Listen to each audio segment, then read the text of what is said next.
button. And what does we're this live. button do? What does this button do? Okay. That's good. Gonna hit that button. Test that out. Going to... I am convinced that this new Idolmaster that's coming out, the shiny colors. Yeah. You don't have to shout, man. We can hear you. Is a like because it is kind of a like ground up thing, like made from the ground up. I'm convinced that they're bringing this for the U.S. For the U.S. market. It's ground up. Wouldn't that be Colombian coffie? Huh. Colombian idols. Did either of you see that bit where I posted the thing about people doing coffee enemas? I already knew about that before you. I really was tempted to Folgers just to see if they would do anything. But knowing my luck, I'd get blocked or something. Humorless people, you know. I lost my thought. No, what I mean by it is basically it's not because it doesn't seem connected to the other Idolmasters. And the other reason why, two reasons, other reasons. A lot of big asses for the characters size-wise, like the 3 sizes. Yes, they're okay, easy. That's just a general trend in anime. I don't know if you've noticed that, but that's not a negative thing either, by the way. Yeah, I did a whole article in Neon the magazine about how the hip to waist ratio of anime characters has progressively gotten wider since the 70s. Also, can we blame Hidamari Sketch for that? Hopefully somebody gets that. Wide. Yeah, wide. The other thing is that the youngest one, like, nobody seems under 15. So I'm sorry, you'll have to get some different dojins there, VZ. Yeah. So no middle school and no lowly idols this time. That way they Oh, I'm loving these designs. Don't get me wrong. I'm just saying. Are you like unwrapping like a Zero bar or something? Oh no! It just sounds like mid back. I'll put this aside.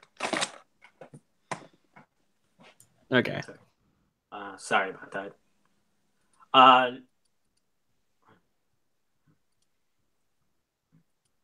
Do you agree or? I don't care. I don't really have any perspective on that. I wasn't paying any attention, to be honest. Number one, I really think you're reaching with the big asses thing. I really think you're reaching. Big asses thing. And number two, reaching. Big ass. I still really think that eventually we're just gonna start seeing Idolmaster games released in the US. Like regular ass Idolmaster. No, big ass. Don't you understand? We're talking. No. Okay. Yeah, but the thing is, that was terrible. The thing is that, yeah, but the other ones, the lowly idols are kind of what's considered problematic. Yeah, but we still got Senran and Kagura over here. But there's no lolies in that. There's no. Y'all on up on Mirai VZ? I'm surprised at you. I know she only looks young. She's not you know, but I'm talking about like they're all in high school. They're not. She only looks like a 10-year-old, but she's not actually 10 years old. It doesn't matter. Can we just point out that trying to also we're getting Kodomo no Jikan over here. I don't think that's this just is the manga. That's just the manga. That's nothing. Yes. Well, yeah, but the manga's worse than the anime. I don't think this is as big a concern as people want it people desperately want to make it out to be. I really don't. And it's upsetting that we're all still on this when we're getting Kodomo no Jikan. We have the monster. BZ, listen to me. You can go out to the bookstore and buy 2 volumes of the Monster Girl Encyclopedia. Do you know what's in the Monster Girl Encyclopedia? Humor me. Put it this way, it's pretty graphic. Like, I don't know how they managed to put that like just in the regular ass manga section. I really don't, because it's pretty pornographic. Okay, but I don't know why you're disappointed in me when I'm the one saying you don't need to be concerned. Like, I'm trying to help. I'm trying to help you out and all the other people. I don't know why everyone's so desperate to hand wring about all this stuff when the trend has been that we're getting more and more of this stuff, and people are. I know we're getting more and more of this people's like companies are starting to crack on this hardcore being against stuff like Kodomo no Jikan, because they see there's a demand for it and they see that it's not actually as bad as people want to make it out to be. I know that, but I've seen like people's reactionary to like. Yes, VZ, 8 people complained about it, so we're not gonna get any Idolmaster over here at all ever. Why are you listening to people on the internet? That's my question. So how's that? Like, why is that being? And I realize I'm being kind of an asshole right now about this, but it's. No, how are you?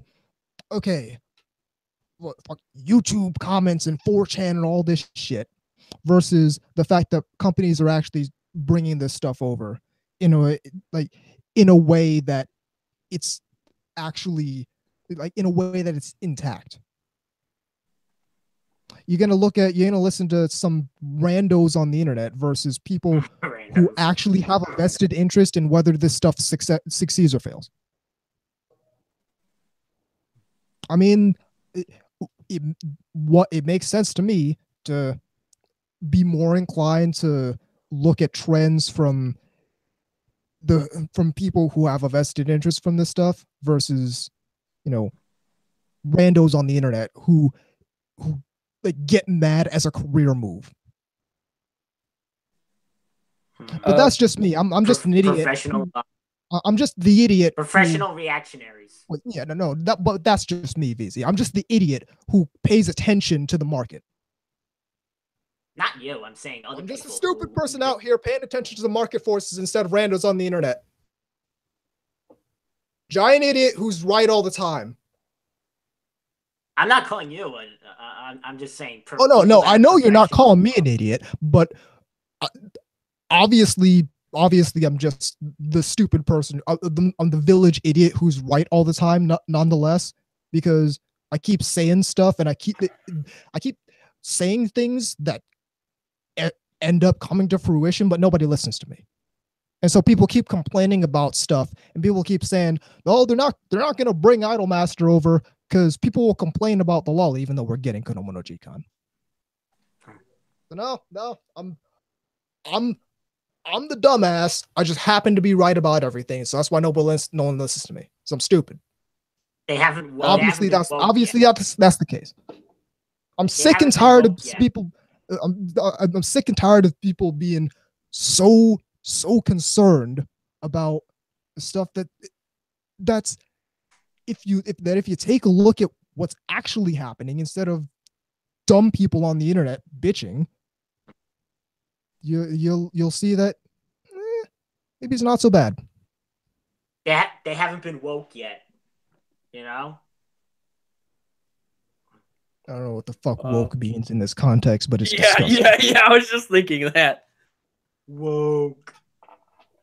Okay. Let's get woke to this dick. Let's start the show. Oh, by the way, okay. Just wait. One more thing before we start. progress report on the book that I'm doing for now out of 230 pages. Out of 230, I am up to 140. Lovely. All right. But I'm working on other art stuff too, so yeah, I got you. You know, some of these I have to like do some extensive repair work because I got otherwise to me it looks ugly. Like I see mistakes that it's like, oh wow, how did I let that, you know? Yeah, that's like when you have a popular tweet that kind of takes off and then you realize you made a typo in it. Well, that's like when you're just a motherfucker. Yeah, it's like that's when like, you look at blog posts you did 7 years ago and discover typos. Or run-on sentences or something. Just like, well, how the hell did that get by? That's like how I forgot if it was Alex Jones that did it, but whoever it was, the one that did this is what the perfect body, the male body, but it like spelled male wrong or something. Like a typo. Wait, did it spell it like, you know, as in the postman brings it to you, mail? I don't feel like looking at it right now. To be fair, that's fine. Alex probably a good call. I mean, you know, entertaining and all, but you know, I think we can all move past the guy who thinks the frogs are turning gay. Yeah. Let's start the show. And that was your cold read. In 3, 2, 1. Welcome to NTR Radio. I'm Tom Force Anubis. I'm K-Odds. Dude, why did you try to cut me off? Whoa. We've done we've done it that way since the inception. I doubt this is the first time we've messed up the intro. He's VZ Mark II. Yeah. And is everyone having a good albinoid month? No. Happy albinoid month? Nope. I don't celebrate albinoid month. It's against my heritage. I don't know. What's been going on? Well, everybody in my entire neighborhood seems to be sick. Yeah. Like there is like some sort of massive flu virus floating around. The like top virus. No, it really is bad because I've seen people with those little surgical masks. Oh yeah, yeah, I've seen people around here like that. I mean, and like I never see that. So it's turned into Akihabara. No, that would mean at least it's kind of cool.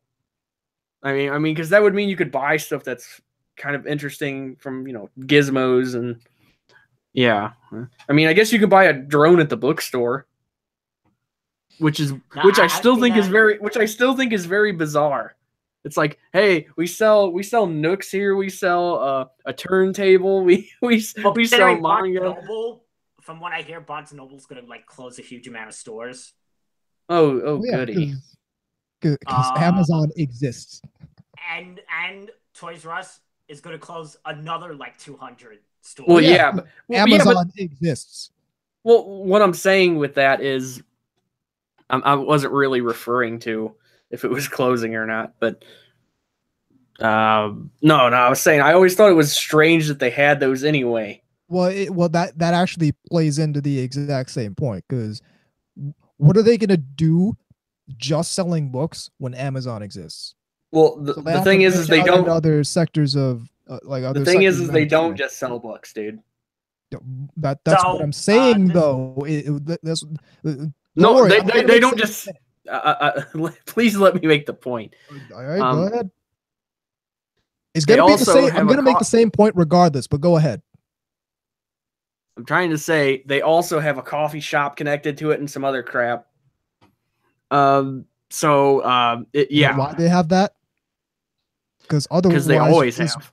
Well, you know why? You know why that's gonna be a huge thing for them now? Because otherwise you're just gonna buy your books on Amazon because it's the same thing. You just waited 2 days.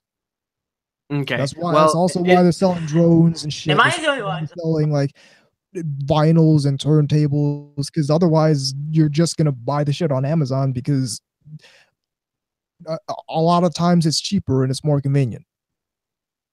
Speaking of books, I know that it was unfortunately written by Helen McCarthy, but I really miss having the copy of the anime erotic guide encyclopedia. Why would you want to hear about eroticism from that individual? Well, to be fair, when I got that book, I didn't know.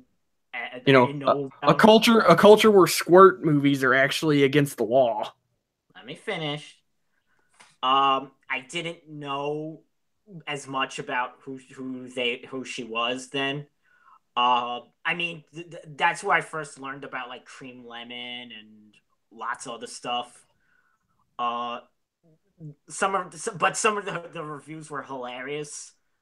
Like my favorite to this day is still the one for like Guy Double Target, which is one of my favorite 80s hentai. But and she goes like, it was either one of them, it was them or Jonathan Clements, goes, for the wannabes of the MTV generation. To this day, I don't know what the fuck that means. Yeah, I guess. Yeah, because the MTV generation in the 80s were so fucking into anime. Are you fucking kidding me?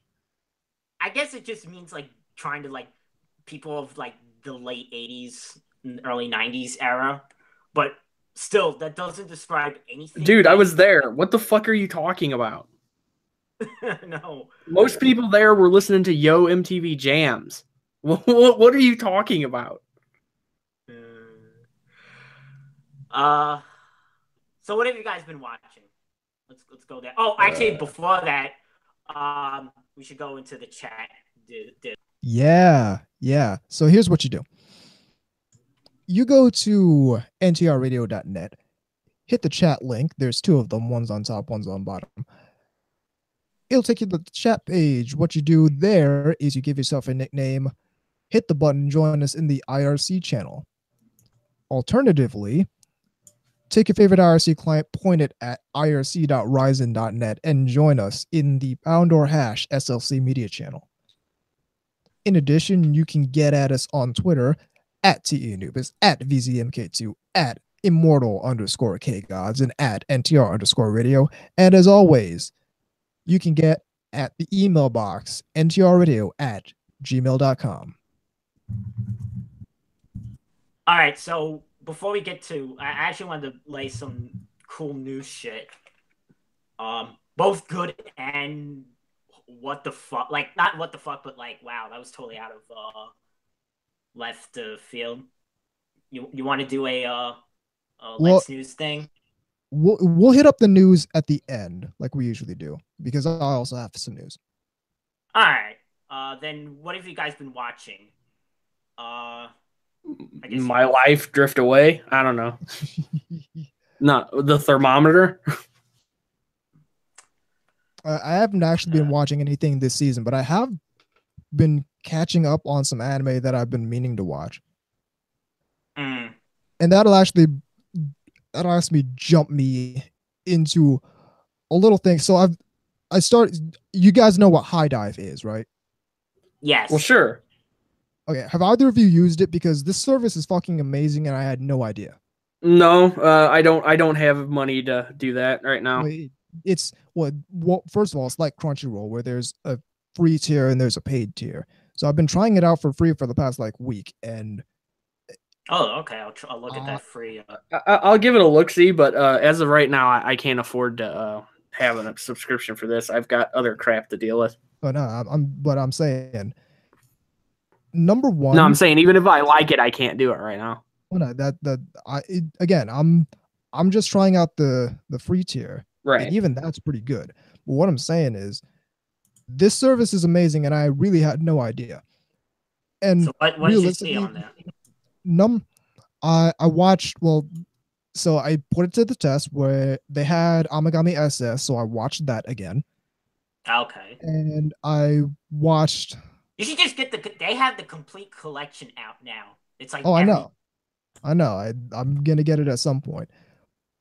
I watched. Let me see if I can find this title here. My My teenage romantic comedy snafu. So I'm about halfway Oh through that. yeah. I've heard about that. I've never seen that one. I just felt that there's like a really effeminate trap in that. Yeah, it's a really good show. It's a really smart show too. All right. Yeah, I've heard good things about it. It's one of those things that I should try out one day.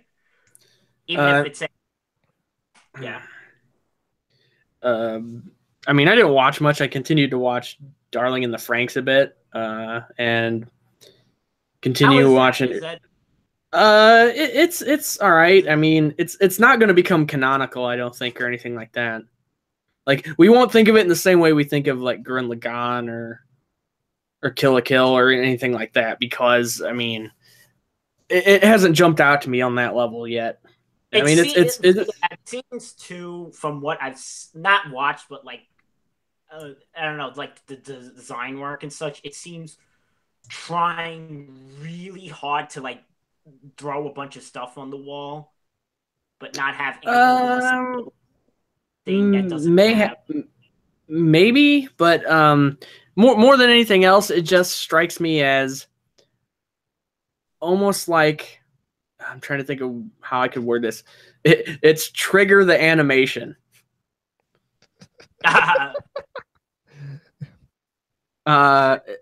Yeah, I mean, it takes because it takes a bunch of Gainax cues, and also obviously Trigger, all the stuff they've done, and kind of thrown it into a soup of sorts. And while it's enjoyable, it really does feel like, you know how they say sum of all parts or whatever. Yeah. Right. But it feels very put together in that way, like. And while all the parts themselves are enjoyable and good things and whatnot, they're very. I mean, I hate saying it's just derivative, because there's plenty of things that are derivative that are good. But it feels so in a way that's like, this is not going to be something in 10 years I'm going to look back to and go, oh yeah, that's a classic. Right. As of now. Well, it's like it I kind of feel like that's the case for a lot of Trigger series. Oh, I don't know about that. How many people were real big up on Kisnaver when that was coming out, and compared to how many people are talking about it now? To be fair, I didn't see a whole lot of that. Well, neither did I. But I remember, and even one of my guys on Yashike was like real big on Kisnaver when that was coming out, and I haven't heard him talk a lick of Kisnaver ever since. Well, maybe it's just one of those shows that after it's over, it doesn't have any real mimetic power like that, you know, to where it's one and done, and then just kind of, you know what I mean? Yeah. Well, I mean, sure, but at the same time, if it's so good, yeah, why never stop talking about it? I suppose that's a good point. The same thing happened with Luluko, and like nobody was up on Eno Battle, and that's probably my favorite Trigger anime. But in any case, I do enjoy it. It's just one of those things where I don't see myself really probably watching it again. Which is kind of the big test for me. Like, if something is really worth owning. Yeah, I gotcha. I think you know what I mean by that. Yeah. Because there's plenty of things that I enjoy them while they're playing. Oh, I feel like that too. There's a lot of shows that it's like, it was good. But when they're over, they're done. They're out of my mind. Yeah. They're, you know, somebody might bring them up a couple of years later and like, oh yeah, I remember that show. You know, and that's about as far as it's going to go. Yeah, I think you know by now what stuff is like. Yeah, I see VZ buying that. So. I shall keep my mouth shut. Actually, I buy very little. Like if you, I know anime is like a fan service type of guy. I actually buy very little of those. You know, more of my stuff is more like Love Live and Iyashike type of things. I haven't bought any anime in a while. The last thing I got was around Christmas time. The last thing I got was when I cheated the system and bought the old Genion release of Samurai Champloo. Oh yeah. You know what's weird about that is sometimes you'll be going through not really the bargain bin, but kind of the section of a, I don't know, like a CDs and games store, like Slackers or something like that. And wait, the stuff's been marked down, or it's the used stuff, or you'll find like the old VHS like bin. Oh, okay. Yeah, something completely different. Yeah, I think I am. But it's great because you'll see like La Blue Girl Volume 3 or something. And Obviously, they don't know what it is. And you'll be smirking, like going, I remember when these things used to be right mixed in with the regular anime, and then you had to explain to people what the fuck's going on because the covers did not leave anything to the imagination. It'd have her just like spreading.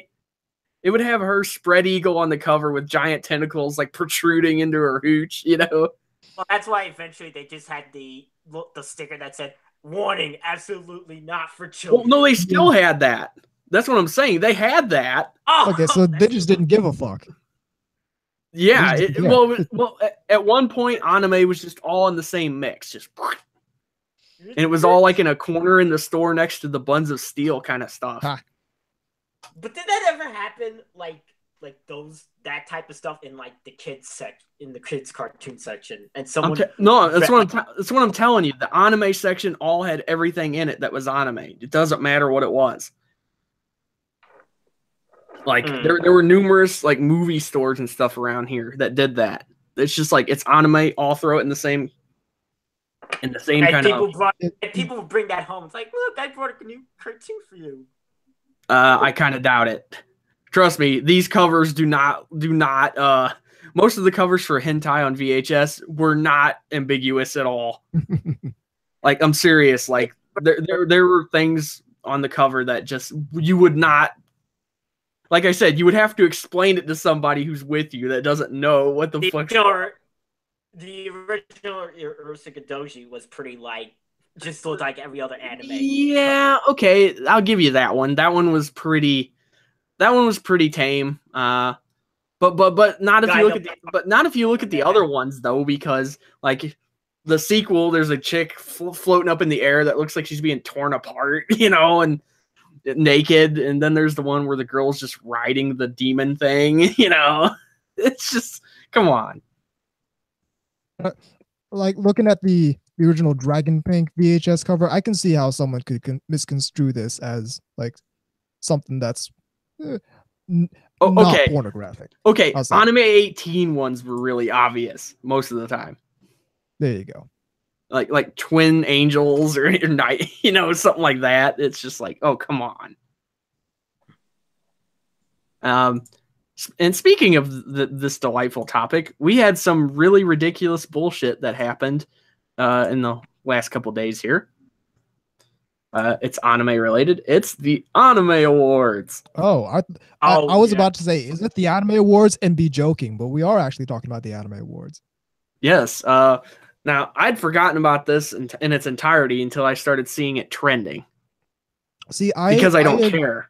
I picked up on it when they like started the website back at the tail end of 2017, but never really paid attention to it, particularly because of the way the last one was executed. Right. Well, I kept seeing it in like hashtags and people posting images and things like that and making jokes too. But then after it was over, there was this fallout of butt mad that had to be seen to be believed. So the long story short, Made in Abyss won Anime of the Year, and we can get into the problems I have with the Anime of the Year category, but let's get into the problems other people had with the Anime of the Year category. That was the one that won, Made in Abyss. Made in Abyss, Anime of the Year. Yes, and there was some real ass mad about it. Personally, I don't give a shit. I don't care about this award show. Well, here's the thing. My thing is, Made in Abyss was easily the best anime of the Anime of the Year nominees.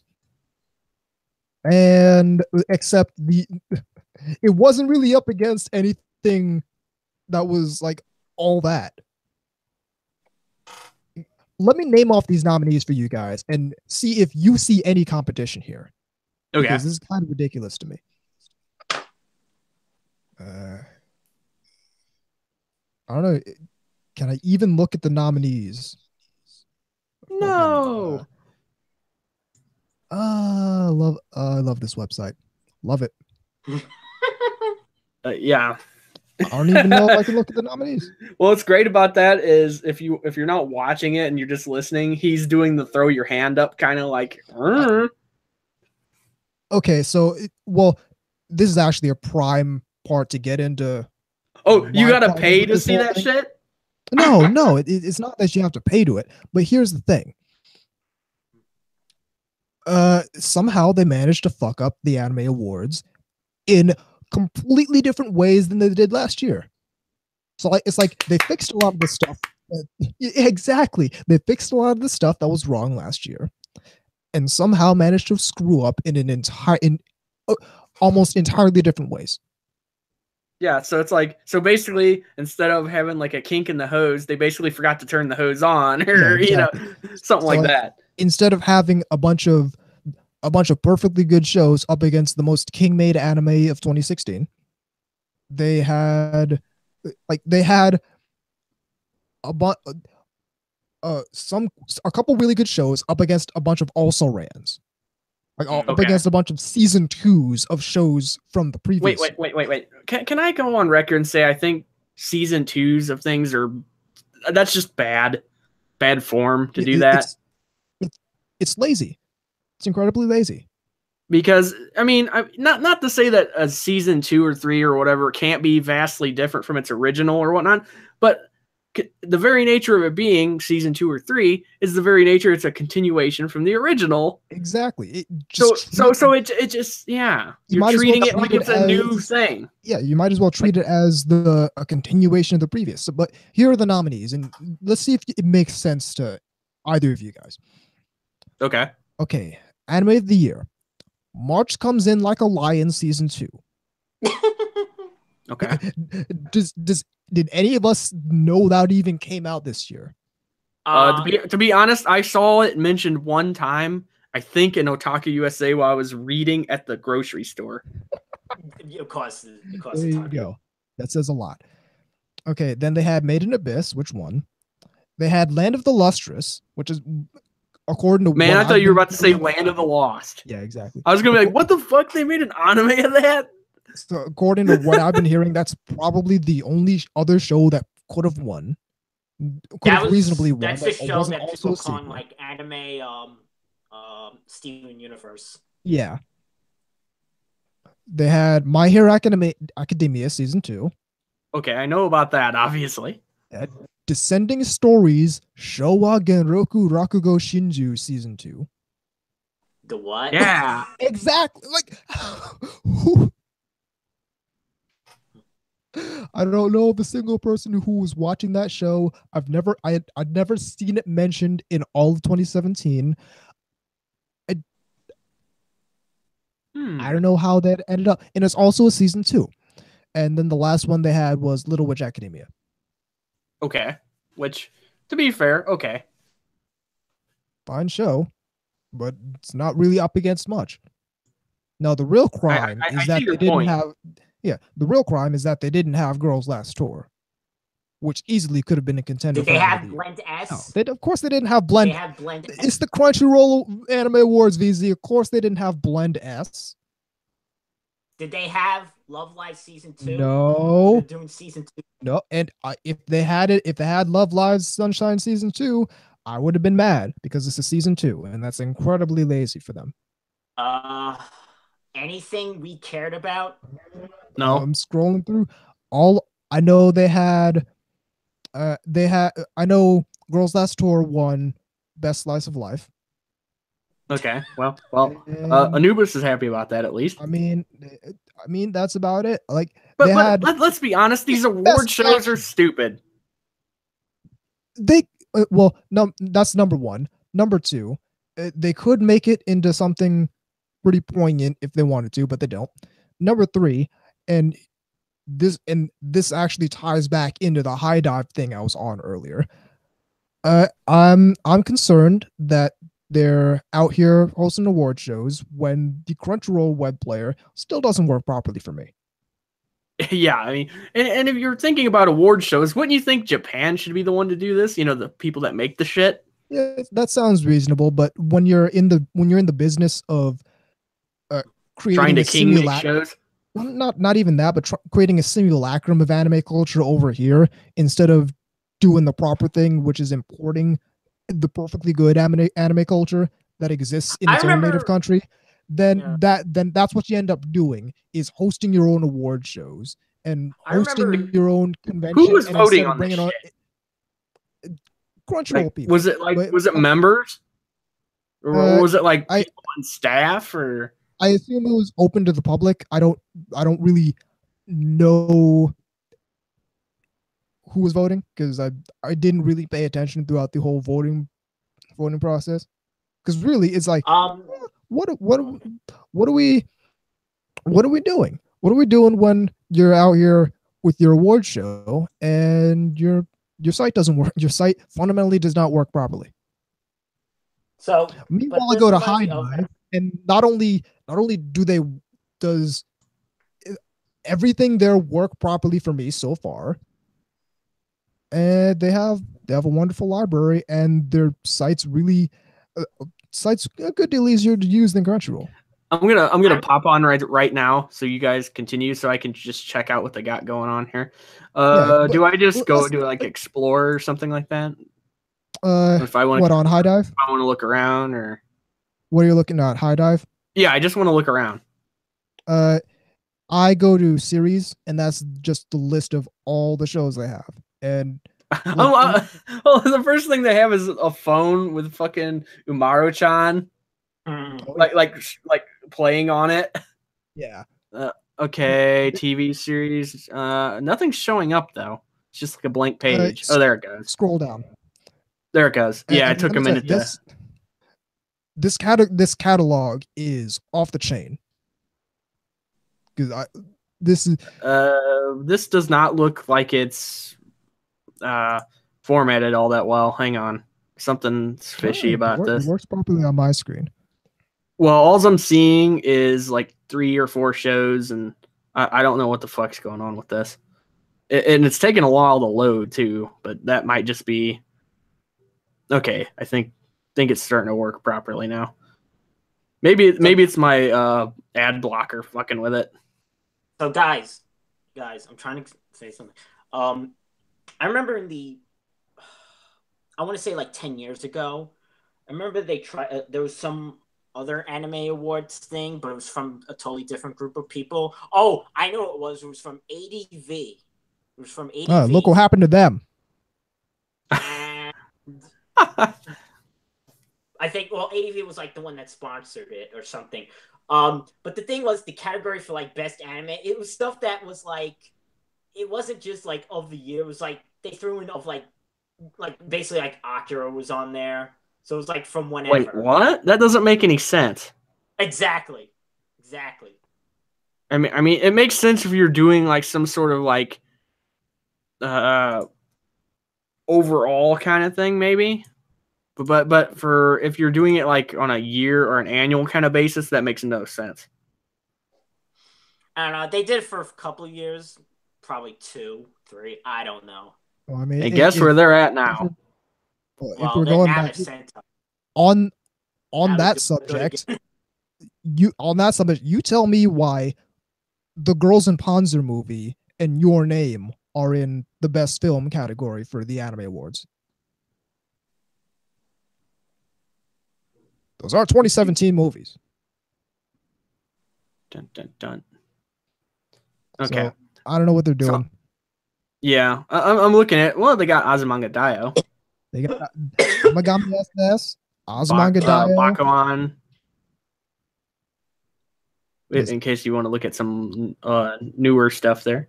They got Gatchaman and Battle of the Planets. Holy shit, I forgot all about Kanan. Well, again, they got, in case you want to watch something really mid-level, they got Aki-Kon. They got Clannad. they got Clannad. They got Chihayafuru. I watched our show Aki-Kon. They got Cobra. Yeah, listen. this isn't a joke. Their catalog's really impressive. This is just us, like, and I had no idea. This is just us. The newer one that they did in the 2000s, but yeah. Who gives a fuck? I know. Doesn't matter. Doesn't matter. Listen, they're the ones who have Legend of the Galactic Heroes. Oh god, they got Divergence Eve. And the sequel. I'm sorry. That amuses me. And it's dubbed too. I don't think that's a good idea. Familiar of Zero. They got the Pat Labor TV series. They got Pat Labor 1 and 2. They got the Pat Labor OVAs. Because I want to see the Pat Labor series, the TV series, but I have some familiarity with it. I'm saying, if you want to look at it and you don't want to go through a whole bunch of trouble, High Dive has it. Godonner. Oh yeah, I need to rewatch that. I remember that show was the shit back in the day. Let's see what else we got here. Just this podcast is just turning into the High Dive promotional. Yeah, can I not being paid off of High Dive. You haven't? Yeah, go ahead. Yeah, go ahead because we still got news. All right, thank you. So basically, the same stuff as before. Loving, Your Camp is my favorite show this season. Okay, the one where they're basically out in the wilderness kind of shit. It's camping. Yeah. Well, yeah, that's usually what camping is. I mean, yeah. It has a similar feel to like Non Non Biori. If you like Non Non okay, Biori. I might have to pick it up then because I actually really like that show. Yeah, a lot of people are it's on their like best of for their season, and the manga's coming out. And I actually plan to getting. What's my other one? Ramen. Miss Koizumi loves ramen noodles. That's my other favorite of the season. It sounds like you. Interestingly enough, you and Karen's list are probably kind of meshing up right now because those were two that she was really liking, I believe. What else? Mitsuboshi Colors. It's kind of in that it's not as good as the other shows I'm watching, but it's basically like a 4 out of 5. All right. Type of show, you know what I mean? Yeah. Where it's especially this episode is actually really funny, but it's not at that 5-star level. I know exactly what you mean. It's just like earlier. It's something that you'll watch, but something that will just kind of remain like, oh yeah, I remember that show. It was pretty good. Right. Yeah, and if it was like you saw it like and it was like cheap enough, you would get it if it was like on sale. Yeah, but not like at full retail or something like that. Yeah. Which is a lot of shows like that where, there's like some stuff where it's like it gets listed and it's like must pre-order this now and then others it's like I'll get it when it's on sale. I plan on getting it, but not at like immediate. What else am I watching? Slow Start, which is slow. You might say it started off slow. Lives up to its name. Yeah. So you get right what it says on the 10. It's so average. It's really just. It's like so average. It's nothing bad. It's nothing. It's just. It's so like a bunch of other things that you've seen before of the similar nature. But what makes it a little bit more watchable is at least the production value. Right. Because it has that Aniplex money thrown at it. Get that Aniplex money. Aniplex money, yeah. It's going to cost $5 million to buy. And if you really want it, you'll do it anyway. And it's a whole bunch of crazy talkers is going to do it. Actually, that actually reminds me that there's something I need to go over right before we do news after VZ your thing. Oh, they have Gunbuster on here. Yeah. Just the movie. Oh, okay. Yeah. Oh, believe me, I would have. I was also seriously somebody needs to put that out big time. And Ava. Yeah, well, we know these things aren't going to be in limbo forever. They're too popular. The other one I'm watching in the season is Takonomi. Again, all right. I appreciate they're all 20 and over. That's what everyone's. I was making a big deal about that, and it's like, okay, we get it. You don't like high school anime. Cool. I hate to tell you something, but you're gonna have a hard time going through anime. You're gonna have a bad time in this medium, but all right. Yeah, that was like Daryl Surratt's thing about most anime. It's like, I don't care for anime high school. It's like, okay, cool. It doesn't care for you either. I don't know what you're doing in this medium, but cool. If you've been in it this long, you've probably noticed that that's kind of a thing. It's like, yes, I know you like fighting muscling men, and Yeah, they already have the WWE for that. I too remember being 14. Okay, that was mean. Yeah, but when I was 14, I was watching. I didn't like that stuff very much when I was that age either. Yeah, I meant more like 11, because I mean that's around the time that I was like, when like GBZ was really big and Toonami and shit. See, when I was 14, wearing Naruto headbands and listen. Like don't hate on the Naruto headband. Oh no, I'm not hating. I'm just saying people had them. I actually felt like speaking of which, I actually felt like rewatching just the first 5. I was in the mood to rewatch Genocider. Oh, I got those. Those are. Actually watched it in the dub this time because I was that might not be a good idea. There's a lot of it's like one of those manga entertainment dubs where they make profanity much more prevalent than it really is. Yes. I mean that kind of stuff's cool when you're 15, I guess. I mean, it's like it's like kids that are buying things. Ooh, this has a parental advisory. I should buy it. Yeah, piss off the adults. It was such a weird reason too that the content alone wouldn't be the. Oh yeah, heads exploding and shit. I mean, holy crap! If you've seen some of these shows, I mean, trust me, they don't need the cursing to point out that kids shouldn't be buying these. I mean, heads popping grapefruits and good stuff. Well, in the case of Genocider, the literal disintegration of the human body, as machine gun fire. One thing that was really cool about Genocider was the soundtrack. Yes, it's killer. Which if you bought that set, I think you get one too. Doesn't it actually come with like some sort of soundtrack? I don't have the set, but I do have the soundtrack on my computer because it came with the MD Geist one, I think. Yeah, that's what I'm referring to. Yeah. Again, cool stuff. If you like that sort of thing, I remember reading a review. I think it was from Them Anime Reviews or something like that, where they really just laid into it, because they hated it because it was so violent. There was like, oh no, kids are being brutally slaughtered in this thing. It's like, you do realize this is this is not real, right? I mean, nobody died in the creation of this thing, as far as we know. That's kind of the point. Is they almost seem like to forget that the point of the hyper violent OVA was to be push be as extreme with what they could get away with. Oh yeah, non-censored medium. It's not right. Exactly. It's not meant for the average consumer. No. This is the HBO version.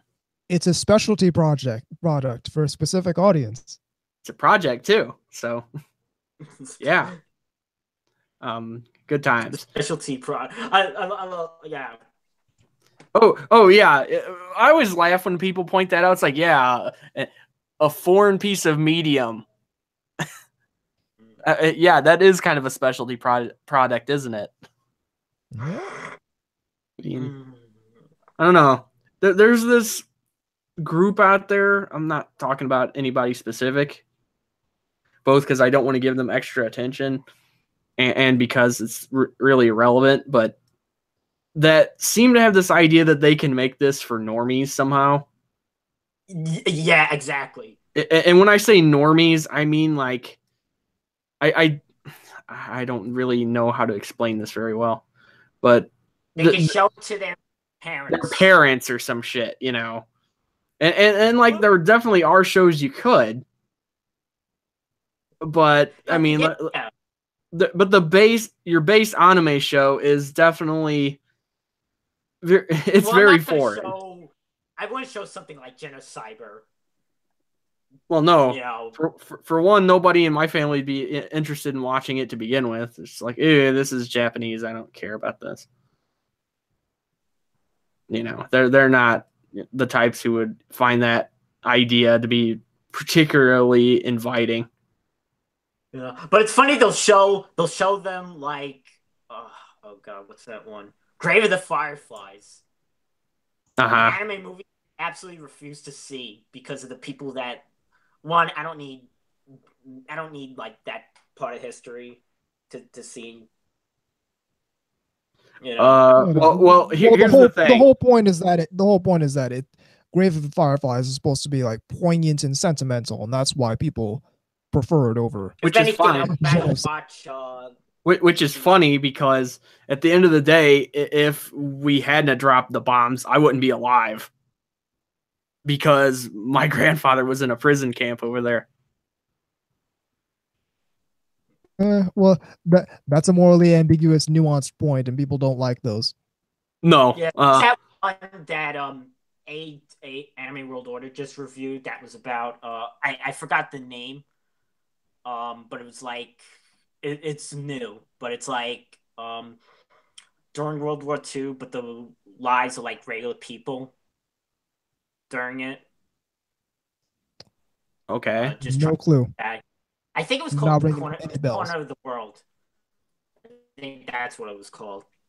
All right. What about it now? I think that was. No, but I'm just saying, like, yeah, in this corner of the world. Oh, okay.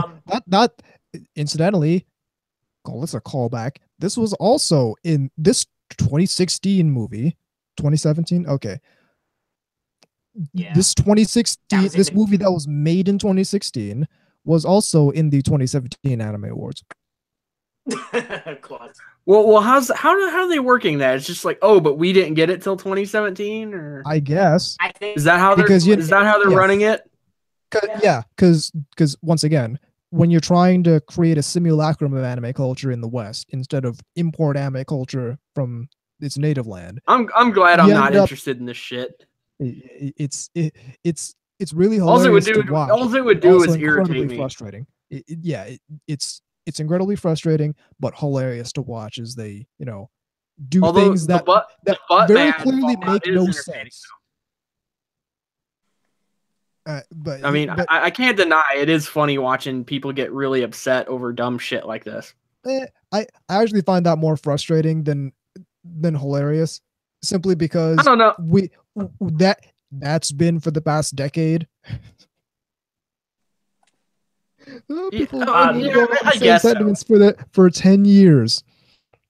But moving on from that, I have my point about like stuff like Grave of the Fireflies and in this corner of the world is they're willing to show like other people the stuff that's like see anime could do about like real life and history. Yeah, well that's because they're insecure about all the other stuff anime does. Like they don't actually, they appreciate anime as a medium, but deeply resent the fact that it's Japanese. Deeply resent the fact that it does stuff that they don't like. It's often. Dangerously Japanese. Dangerously Japanese. Speaking of dangerously Japanese, I have a figure that I got in. Oh no! Last week. Oh, you say? Oh, where's this going? Oh no! So by native, this is the 1/6 Hello, scale Sonico. Super Sonico, nice. Clumsy office lady version. Holy shit! Yeah. Reach out and touch me. Dun, dun, dun. It's a big figure, comes in a big box, and it's a cast-off. That didn't make any sense if people weren't actually watching when I did that. I was just thinking that. It's like, is it a cast-off? Tell me Yes, it's a it is. cast-off. It's a cast-off. Well, he did say it was dangerously Japanese, so there you go.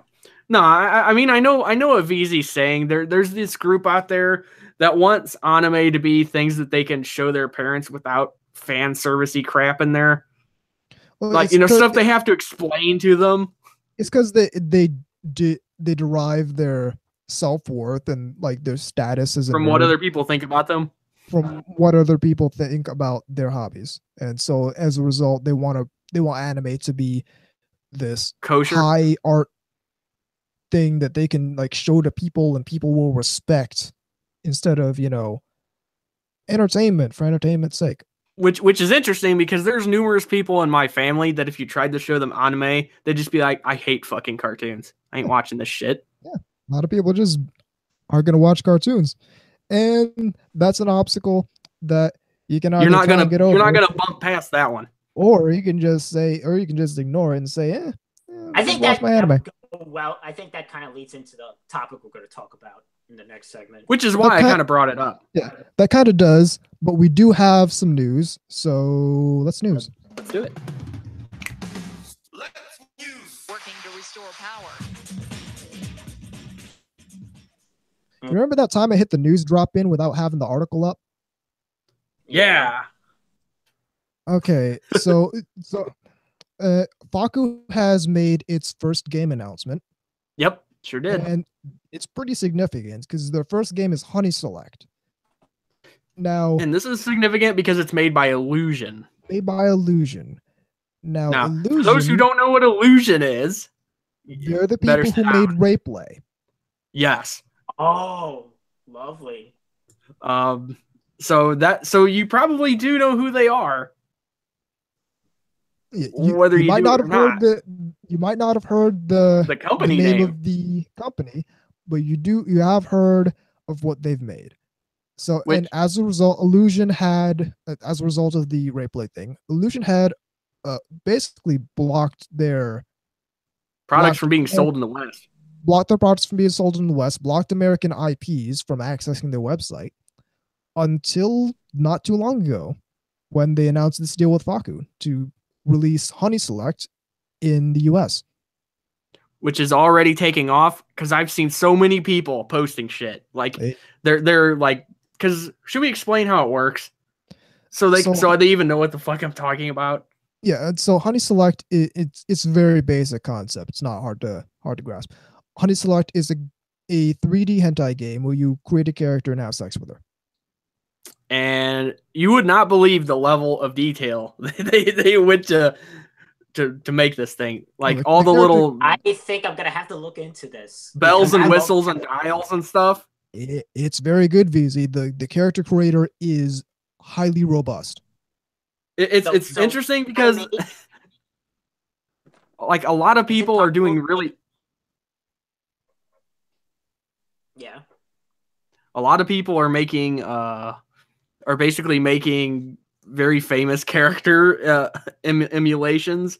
Oh yeah. And so also pictures of I was gonna say, is it possible to make you know what? I'm just gonna shut up the rest of the podcast, VZ. You can take my spot.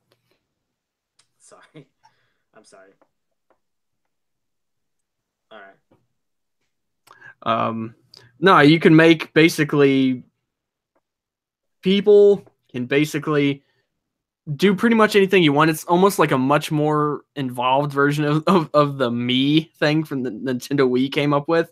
That's that. I'm putting something out there so people know what the fuck I mean. It's an odd comparison.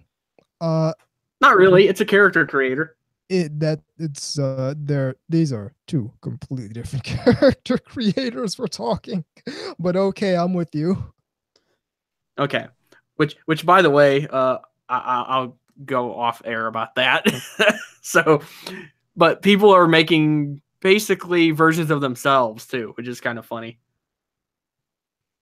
Now, what I want to know is would it be possible to make the NTR Radio mascot Hina Watanabe with this? Oh, entirely. Easily. Because I've seen people make Miku Hatsune and a bunch of other stuff. And the funny thing about that is, since almost all anime characters give their height, weight, and measurements and stuff, you've already got the information. Yep. Now, I'm not sure if it's one of those things where you can input like 88 centimeters bust and all that. But even if you just eyeball it, you can work with it like that. Yeah, actually, I think there's a display where you can, like, it'll show the character's measurements based on how far you've slid the sliders and whatnot. The sliders, you can probably actually pull that off. What's it called again? So I can look at Honey Select. Actually, link's going out in the IRC. Oh, even better. There you go. There we go. So that that's significant. That's very significant because it shows that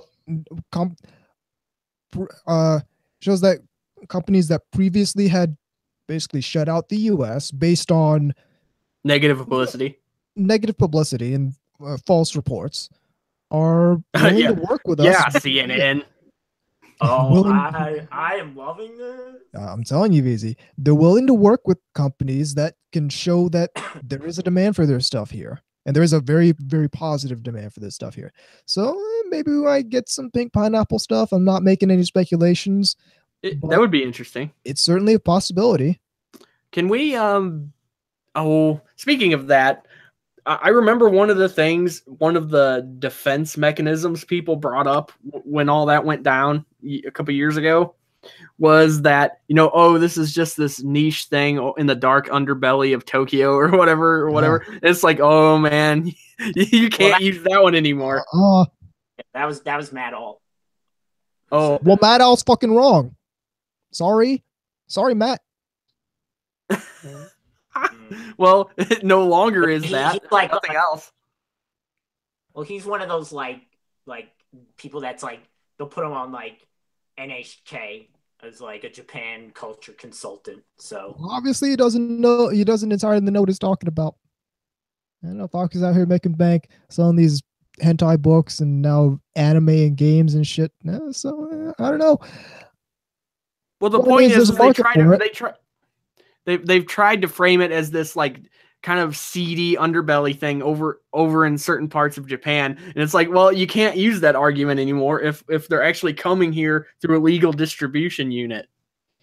Yep, it's tough. It's tough to make that when faced with the reality that we're having companies like Jast and Manga Gamer and now Faku out here getting all up in this market.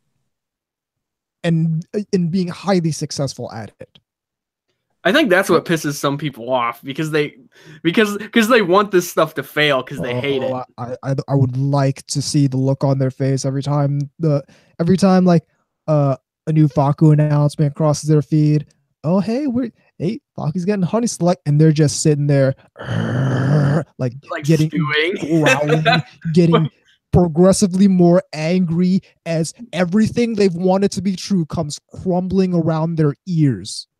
Their head starts looking like a bowl of soup where the like steam's coming off and starts coming out of their ears, rising. The fire department arrives. What's going on? Gee, holy shit! So can I give a bit? VZ, you got news? Okay, 2 bits. Last week, both the tandem of Winter Wonderfest 2018. Oh yeah, Wonderfest. Toy Fair in New York City. Okay. Much less overwhelming, but Toy Fair. Let's go.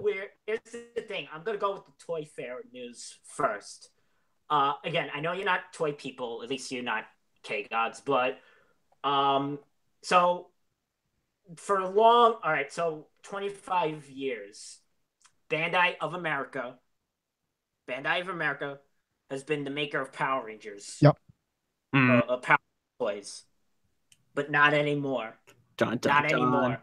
Oh, The license has gone to Hasbro. This doesn't change Super Sentai in Japan, by the way, which is still, Naturally. because Sentai and Bandai and Toei are like, yeah, they're like all up in each other. yeah. But Power Rangers here, and in a way, a lot of people were saying this isn't surprising because they've been kind of slacking off with a lot of stuff as far as the market goes. To be fair, the domestic toy market is in shambles. This news this week that another 200 Toys R Us stores are closing. It's on you, Amazon. Well, Also, there's a lot of like stuff with like the investment firms that own a whole bunch of Toys R Us and stuff like that. Here's the other thing people bring up, and it's half true, but I can see how people could say it is true fully.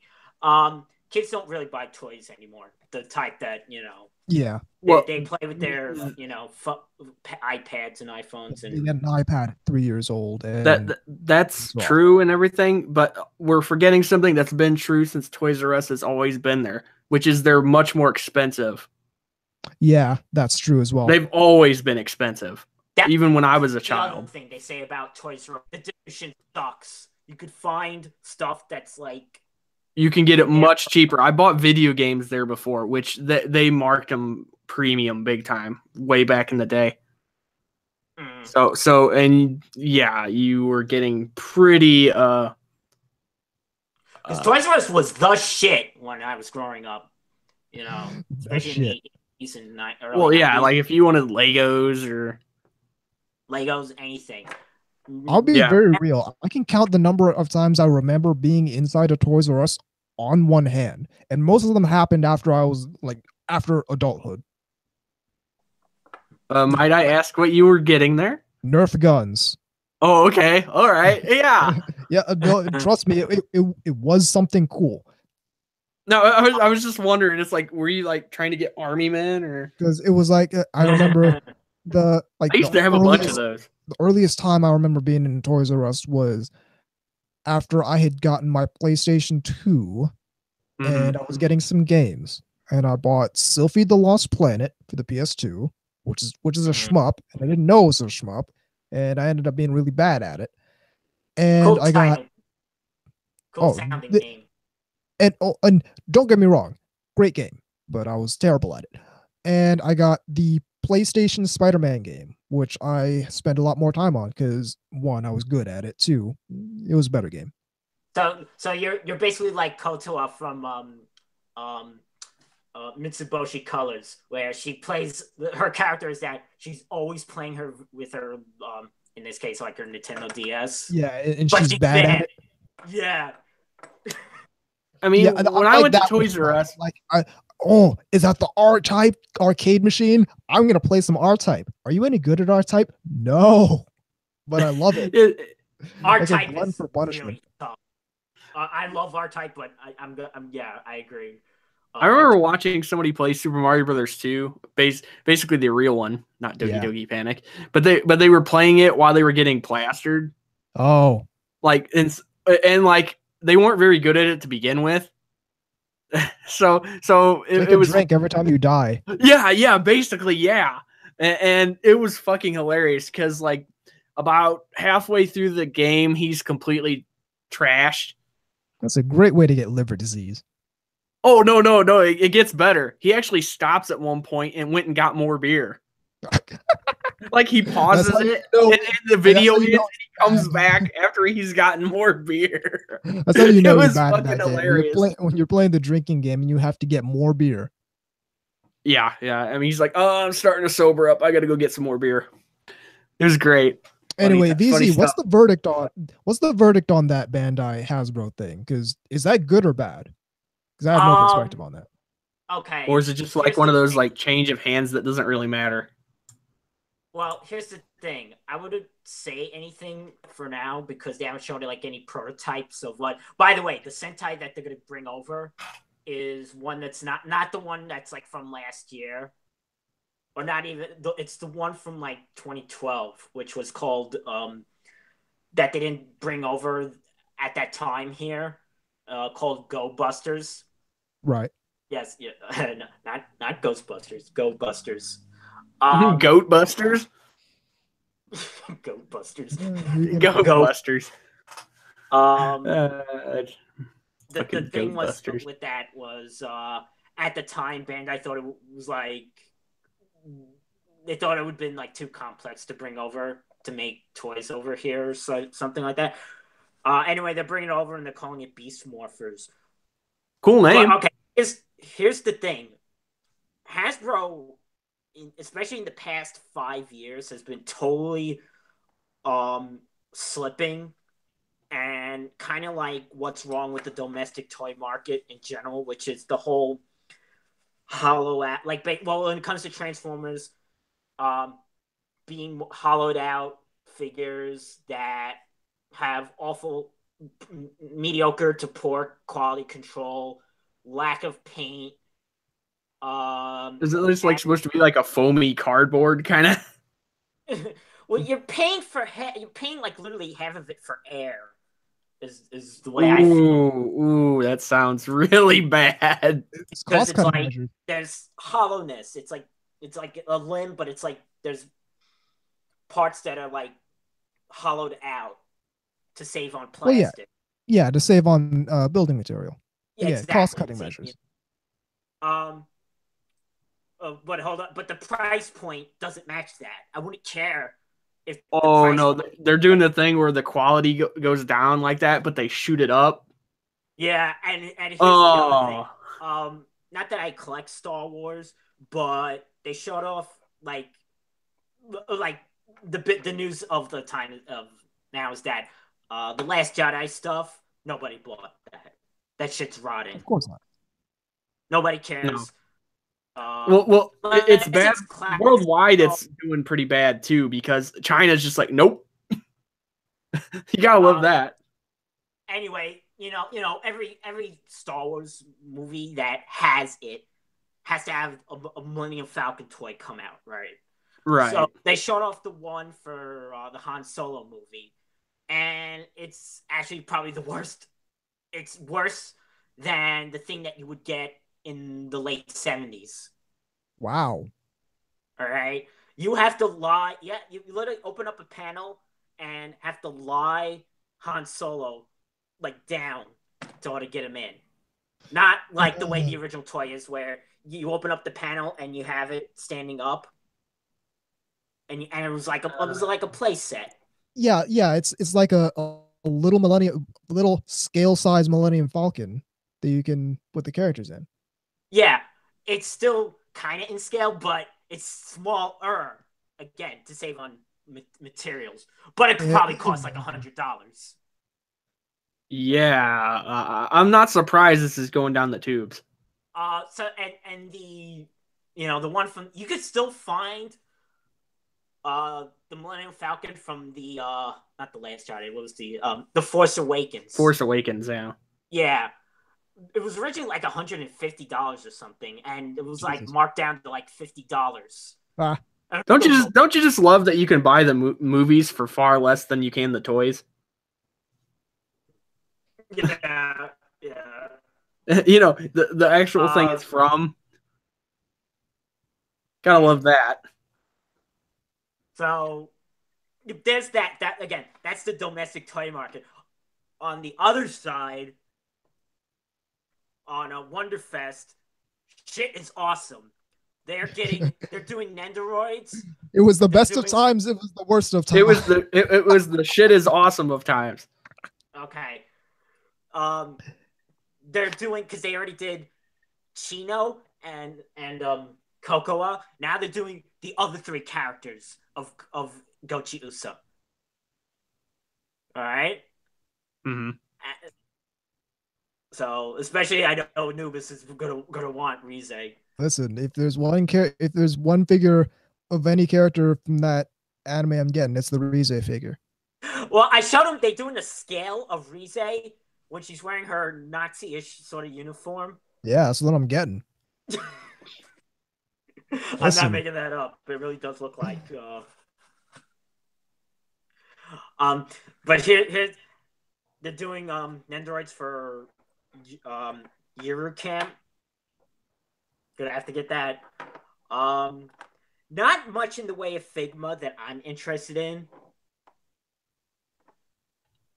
But I'm kind of like, after I'm done with the Love Live, I'm kind of like taking if not a retirement, at least a long break from Figma. A retirement from I think you mean Figma. hiatus there, bro. A Alright, retirement. I'm announcing my retirement from posable anime figures.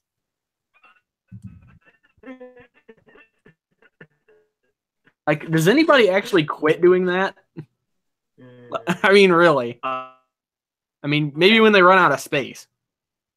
Again, a whole bunch of I think it was actually before Wonderfest or maybe after, but again, a whole bunch of cool Gunpla stuff. Like I said, Vigna, The vagina.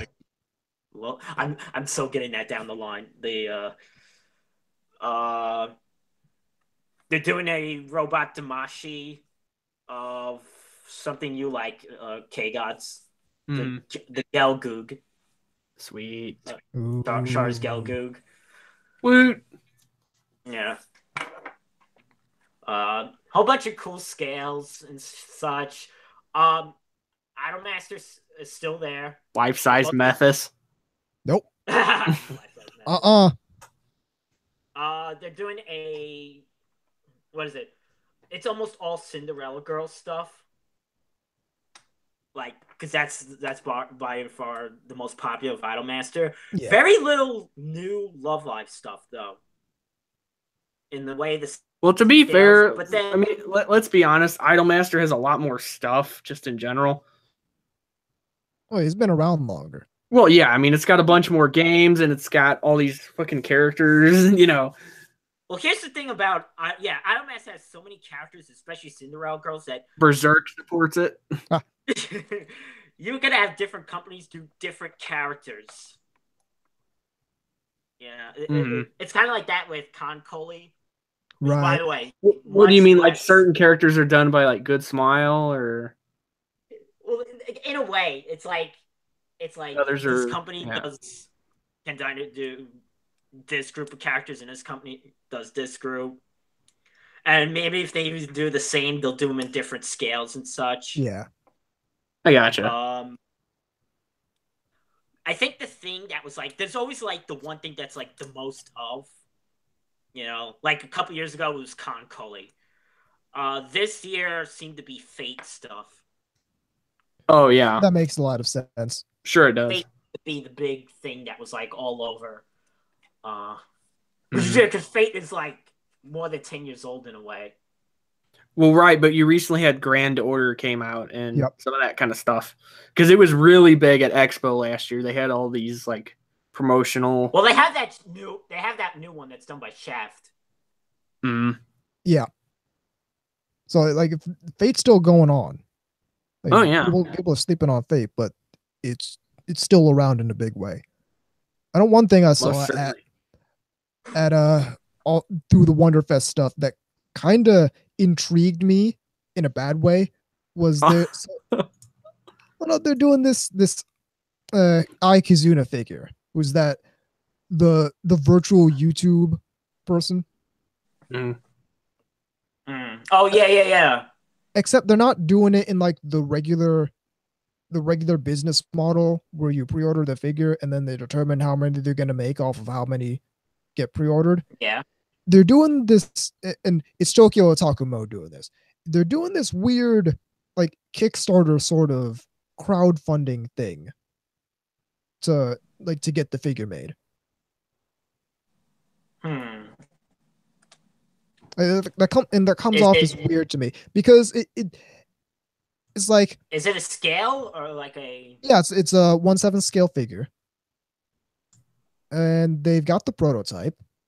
And now they're doing a crowdfunding thing to determine if they're even going to make the actual figure or not. And to me, it's just like, wait, how many times can we, or in how many ways can we try and subvert completely fine business models for no reason? Well, back to the company that's spearheading the otaku coin thing that we shat on. Speaking of back to the domestic toy market thing, they're doing a thing called Hasbro's doing a thing called HasLab, where it's like a crowdfunding thing. Guys, I just got the greatest idea they need to get in on so much. Uh-oh. No. Hasbro, here's what they need to do. They need to make welcome mats. Okay, hazmats. Hazmat. Oh,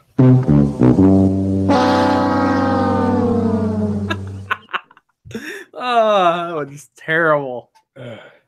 No, but they're doing Jabba's sail barge from they're doing like you know what Star Wars figures, the 3 1/4 ones, what size are. They're doing in the scale of that, the Jabba the Hutt sail barge. Oh.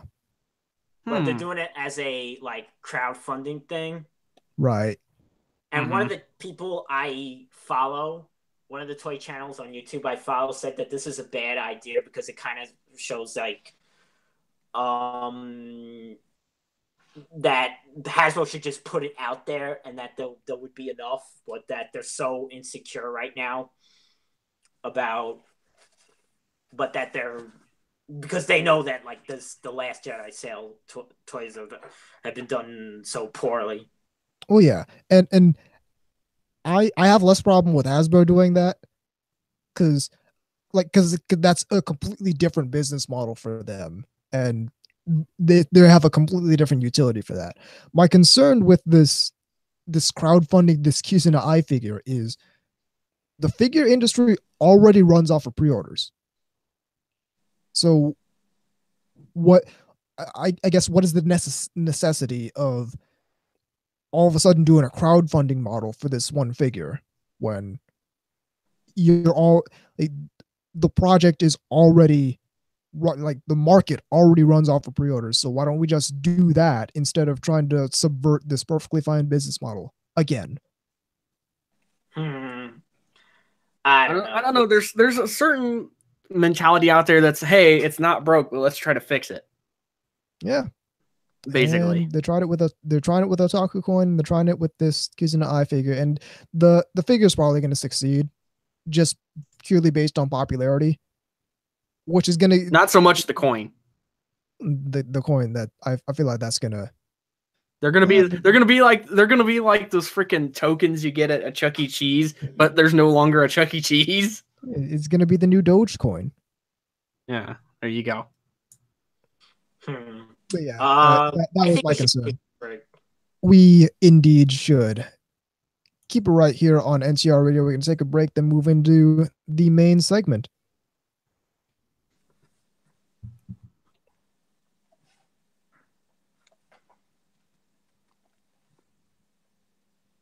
All right, I will be right back. Let's see how much power. Okay. Battery on this thing's almost dead, so I need to charge it instead of play music.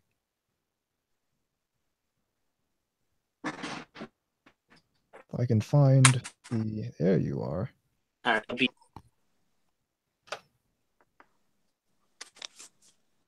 There.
Did you post the article in the chat?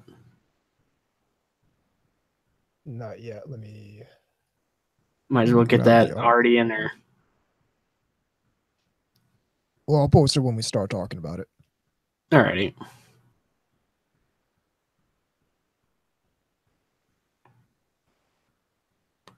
See, that's where I belong. Marketing.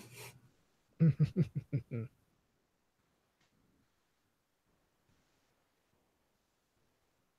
like the joke that I was mentioning the other day that when I was going to pick up some beer for someone else the other day, you know, because they couldn't really get out in the crap very well because of their car. Right. And when I was on my way up there, they were playing that "Have a Drink on Me" song, which that amused me. But it got even more amusing when I passed by the adult store, because then they were playing "Hit Me with Your Best Shot." Only way that would have been better is if they played "She Works Hard for Her Money."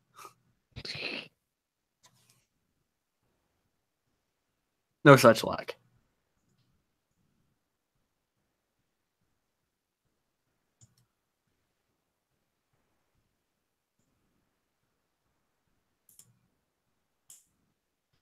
Yes. I love how we keep getting these articles about letting 16-year-olds vote. That's great. It's like you do realize Gen Z is actually a lot more conservative, right?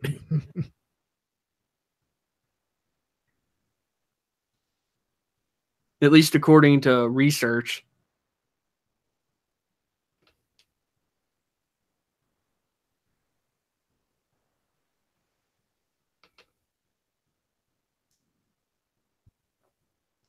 People don't think this crap through.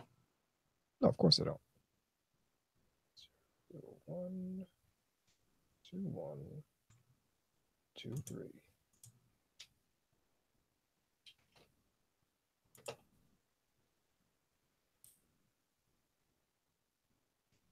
Had to configure this drone's flight of origin. No. Grab the coordinates. Seriously, what actually were you doing? No, I was writing down the timestamp on the recorder. Oh, okay. ...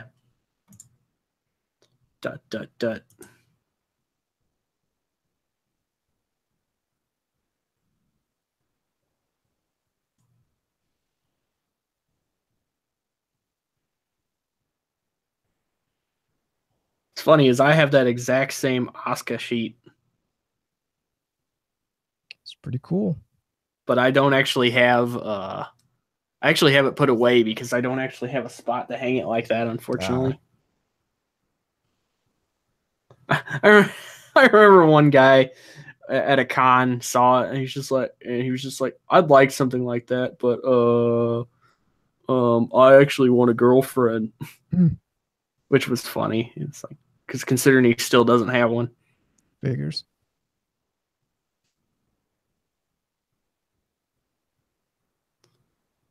And most people I know who do have them actually do. Yeah. Oops. People respect people who stick to their guns. What can I say?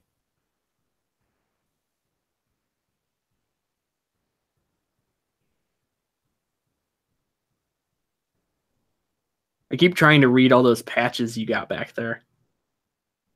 I mean, I see the Task Force Moe one, but... So, let me pull up my own camera here. Actually, let me see if this thing finally works. No, it doesn't. What was it, like a zoom or something?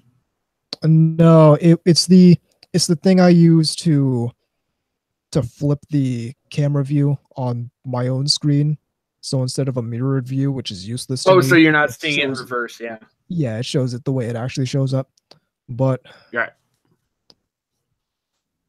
From left to right, actually. Oh, yeah, I get to use the functionality of my microphone boom. So that's the from left to right, top to bottom. That's the Strike Witches patch. I can see that. Yep. That the third one from the left top is a Jew Wario patch. Okay. Then it's the from Weapons Grade Waifus, Mommy Tomoe, there's no kill like overkill patch. And going down to the second row, that's the UN Spacey patch, Task Force MOE patch. That the next one is actually the Faku pin. Oh, And okay, then yeah. to the right of that is the Horde patch from Warcraft. Then next row down is a signpost card from Johnny Young Bosch of Lelouch. Then to the right of that is the Weapons Grade Waifus. I think 2 to the chest, face gets the rest patch. Yeah, I've seen that. And then directly below the postcard is the Gunsmith Cats patch. Gunsmith Cats. What an obscure reference. No. Oh, I wish it was less obscure. I wish. It's not really obscure per se. Well, it's not obscure, but like if you go up to the average anime fan, they're not gonna really know what you're talking about. If you say somebody who's only watched stuff on Adult Swim ain't gonna know what the fuck you're talking about. Well, even beyond that, it's a pretty old OVA. Like it's old and it's an OVA. Yeah, and it takes place in Chicago. Yeah. So the girl drives a Shelby GT 500. They're escaping from Oprah. Chi-Town. No, I can't hear that without thinking of the guy. I can't hear. I can't hear. Yeah. Moment of silence for the Italian marble. It's a chrome garbage can.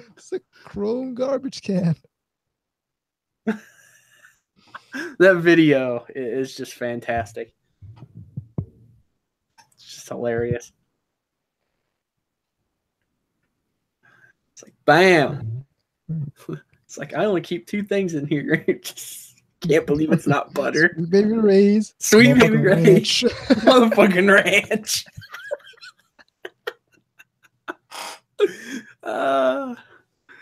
Yeah. And I can't believe it's not butter. Can't believe it's not butter. You can just drink this shit. Drink it. And it ain't butter. It ain't butter, yeah. Fantastic. Hilarious. That's evergreen content. It's 10 years old. Yeah, it's still just as funny as when I first saw it. Hilarious. Well, it's like the one video, like, do you like anime guy? Where he's sitting there, it's just like with his little, I guess he's using a tripod or something, and he's bitching about being rickrolled. Oh, yeah. He's like, do you see me? We're in this together. He's getting all pissed off, and yeah, it's good stuff. Classic. You still got him muted.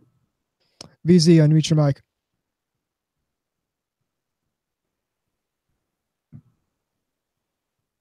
That does that when I go away. There you go. Oh, okay. So no, I mute your mic when you go away.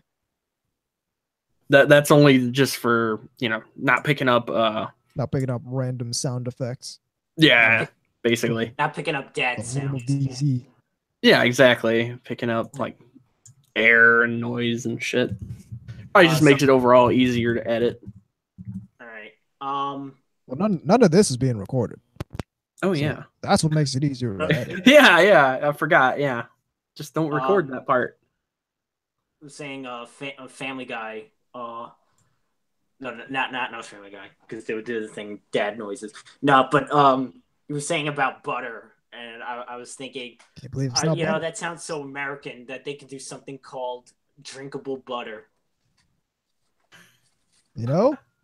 Well, that's basically what he was talking about. Yeah. Now it's it's the I can't believe it's not butter spray that you just spray on corn and shit.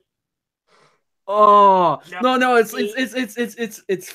the flavored like Axe spray kind of shit where you're using it to how they'll have these really like strange like strawberry smells or something like that. Somebody made one for butter. That's fucking disgusting.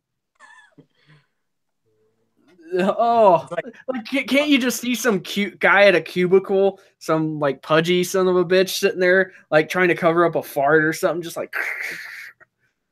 And people are just like, that's weird. do you smell butter? Oh, that would actually make me sick, I think. It's making me feel like my gag reflex is about to go even now. Oh.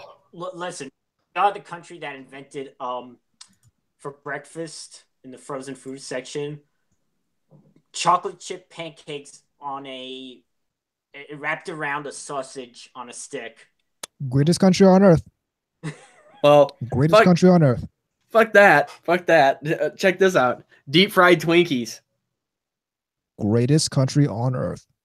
Those are real. I'm not making that up. Oh.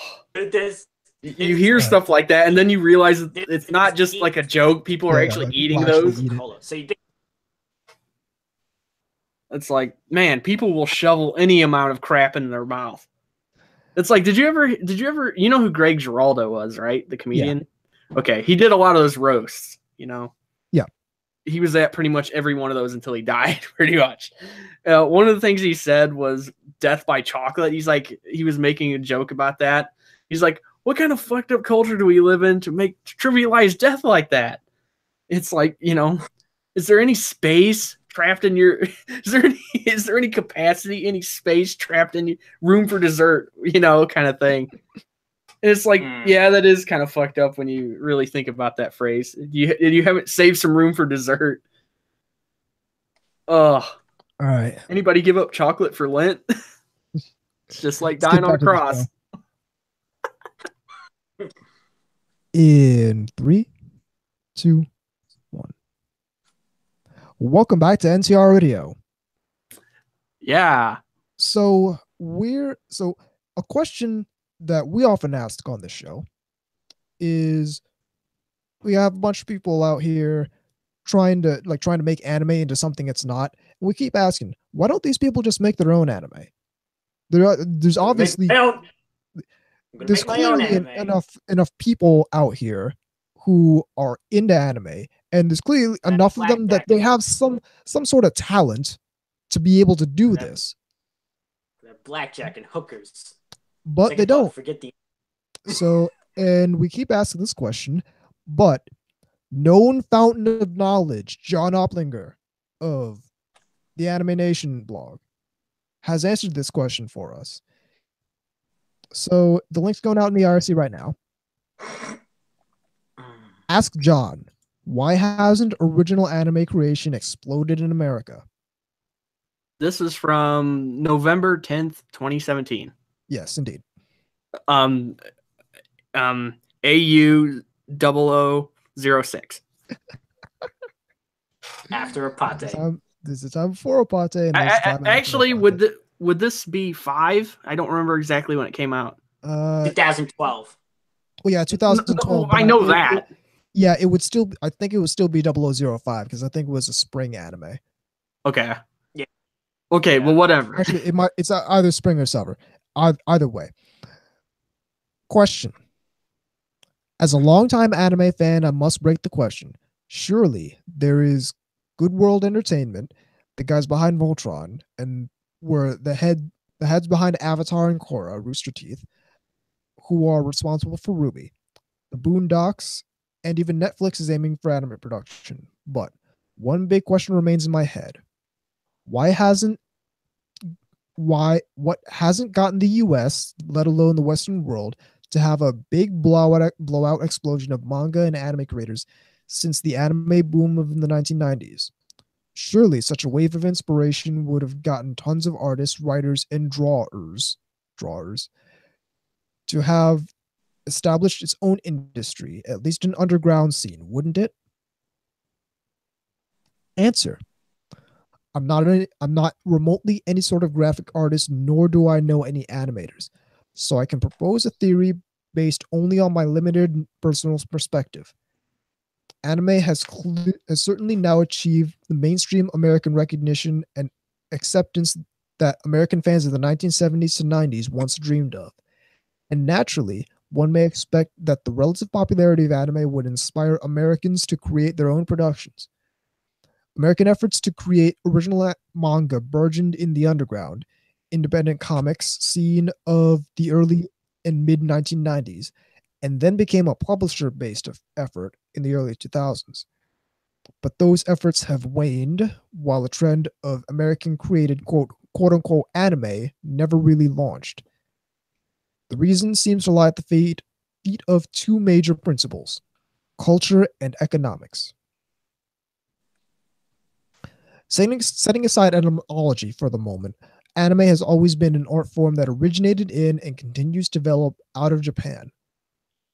Although every human culture recognizes stylized caricature in art, Japanese society is uniquely receptive to cuteness and the distinctive design of anime, typified by human body proportions, but disproportionately large eyes and mouths, and vividly bright coloring. In recent years, China has been ramping up its co-production development of anime with Japan, outputting shows such as Hitori no Shita, Bloodivores, Enmusume no Yoko-chan, Evil or Live, and Robomasters. But China and its popular contemporary anime-esque productions, including, and I'm not going to make an effort to pronounce any of these Chinese titles, Rakshata Street, The King's Avatar, and Nanocore, seems to be the only country outside of Japan that is developing its own domestic anime-style industry. In 2003, Korean director Moon Sang-kim released his expensive anime-inspired flop, Wonderful Days. The heavily anime-inspired movie was Korea's most expensive animated film ever made, with an estimated $9.75 million budget that approached $11 million with publicity and distribution costs. But during the film's exactly. But during the film's 2-week Korean theatrical release, it earned only $1.9 million. Ooh, Wow. That's a bust to say the least. That's an understatement. That's a bank breaker there. Ooh. Yeah. British independent animator Paul Otaking Johnson has spent a number of years creating impressive 80s style anime inspired adaptations of Star Wars, Doctor Who, and Street Fighter. His work has brought him plenty of critical acclaim. He did R-Type one. I remember the R-Type one. But little advancement into bigger budget professional animation work. Producer Adi Shankar's recent Castlevania animated miniseries can easily pass for anime, quote unquote, and seems to have been moderately well received, but it doesn't appear to have been successful or influential enough to encourage further similar productions. While anime is more widely distributed, recognized, and understood in America now than it ever has been before, it's still a very niche product.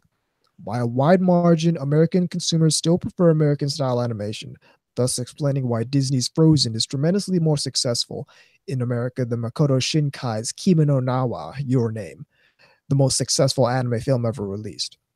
Cultural demographics, in part, explain why the small indie darling animation studio Laika produced the medieval Japanese animated film Kubo and the Two Strings, while the powerhouse rival animation studio Pixar creates Coco, a film based on Mexican lore.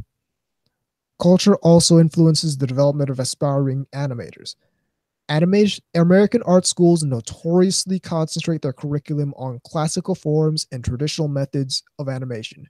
Japan, on the other hand, has colleges and technical schools, including Kyoto Seika University, Kyoto Gakuen University, Nihon Kogakuin College, and Tokyo Anime, Seiyu Senmon Gakko, that aggressively encourage and teach Japanese-style anime production. When American art students aren't being encouraged to develop foreign-inspired visual designs and animation styles, and American consumers express limited interest and support for Japanese-style animation, there's obviously the reason why there so few American creators have aggressively ventured into fostering their own anime productions. Animators need to support themselves. They get employed to work on commercial productions that market to mainstream American tastes. Note that even in Japan, the home of anime, launching an anime career without starting in college is oppressively difficult. Makoto Shinkai famously quit his job and cloistered himself in his apartment for 6 months to create his award-winning short film Hoshi no Koi, Voices of a Distant Star, which launched him into eventual stratospheric success. Independent artist Sobi Yamamoto likewise achieved success and acclaim through dogged personal persistence. But over the past 10 years, if so few breakout independent animators have established themselves even in Japan, where anime is most viable, achieving similar success in America must be exponentially more difficult.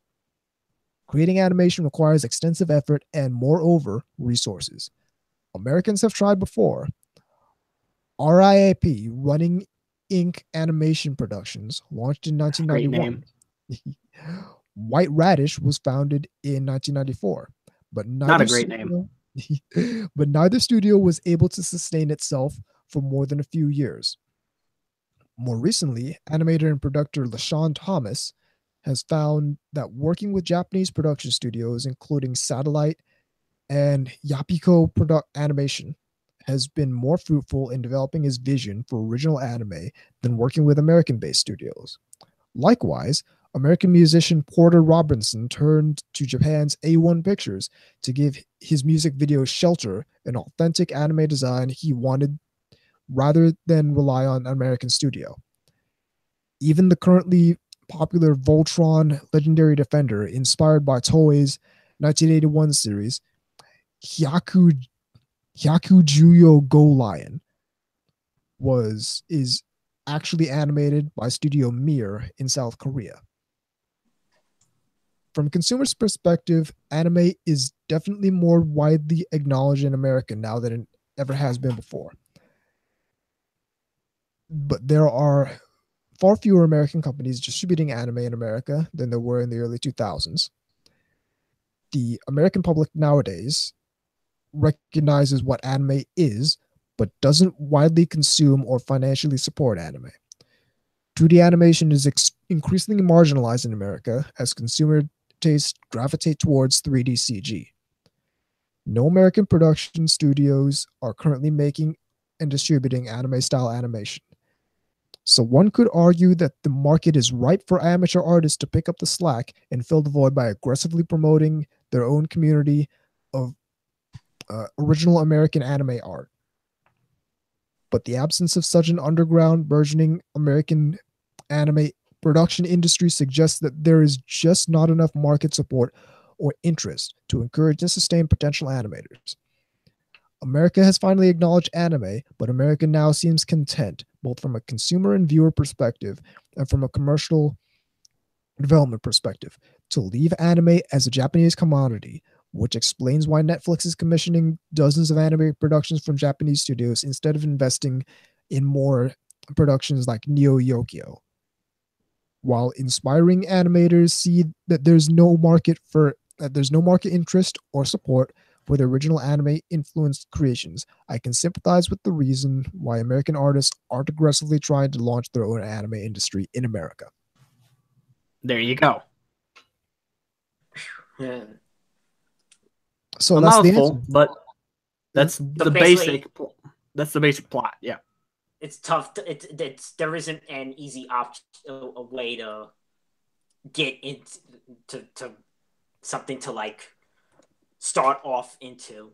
Well, yeah, it's tough to break into the animation industry, and even if you do, they might not be buying what you're selling. Yeah, I mean, you can't force people to do that. Yeah, as much as, and again, what we harp on, as much as people like to want anime to be something that it fundamentally is not, they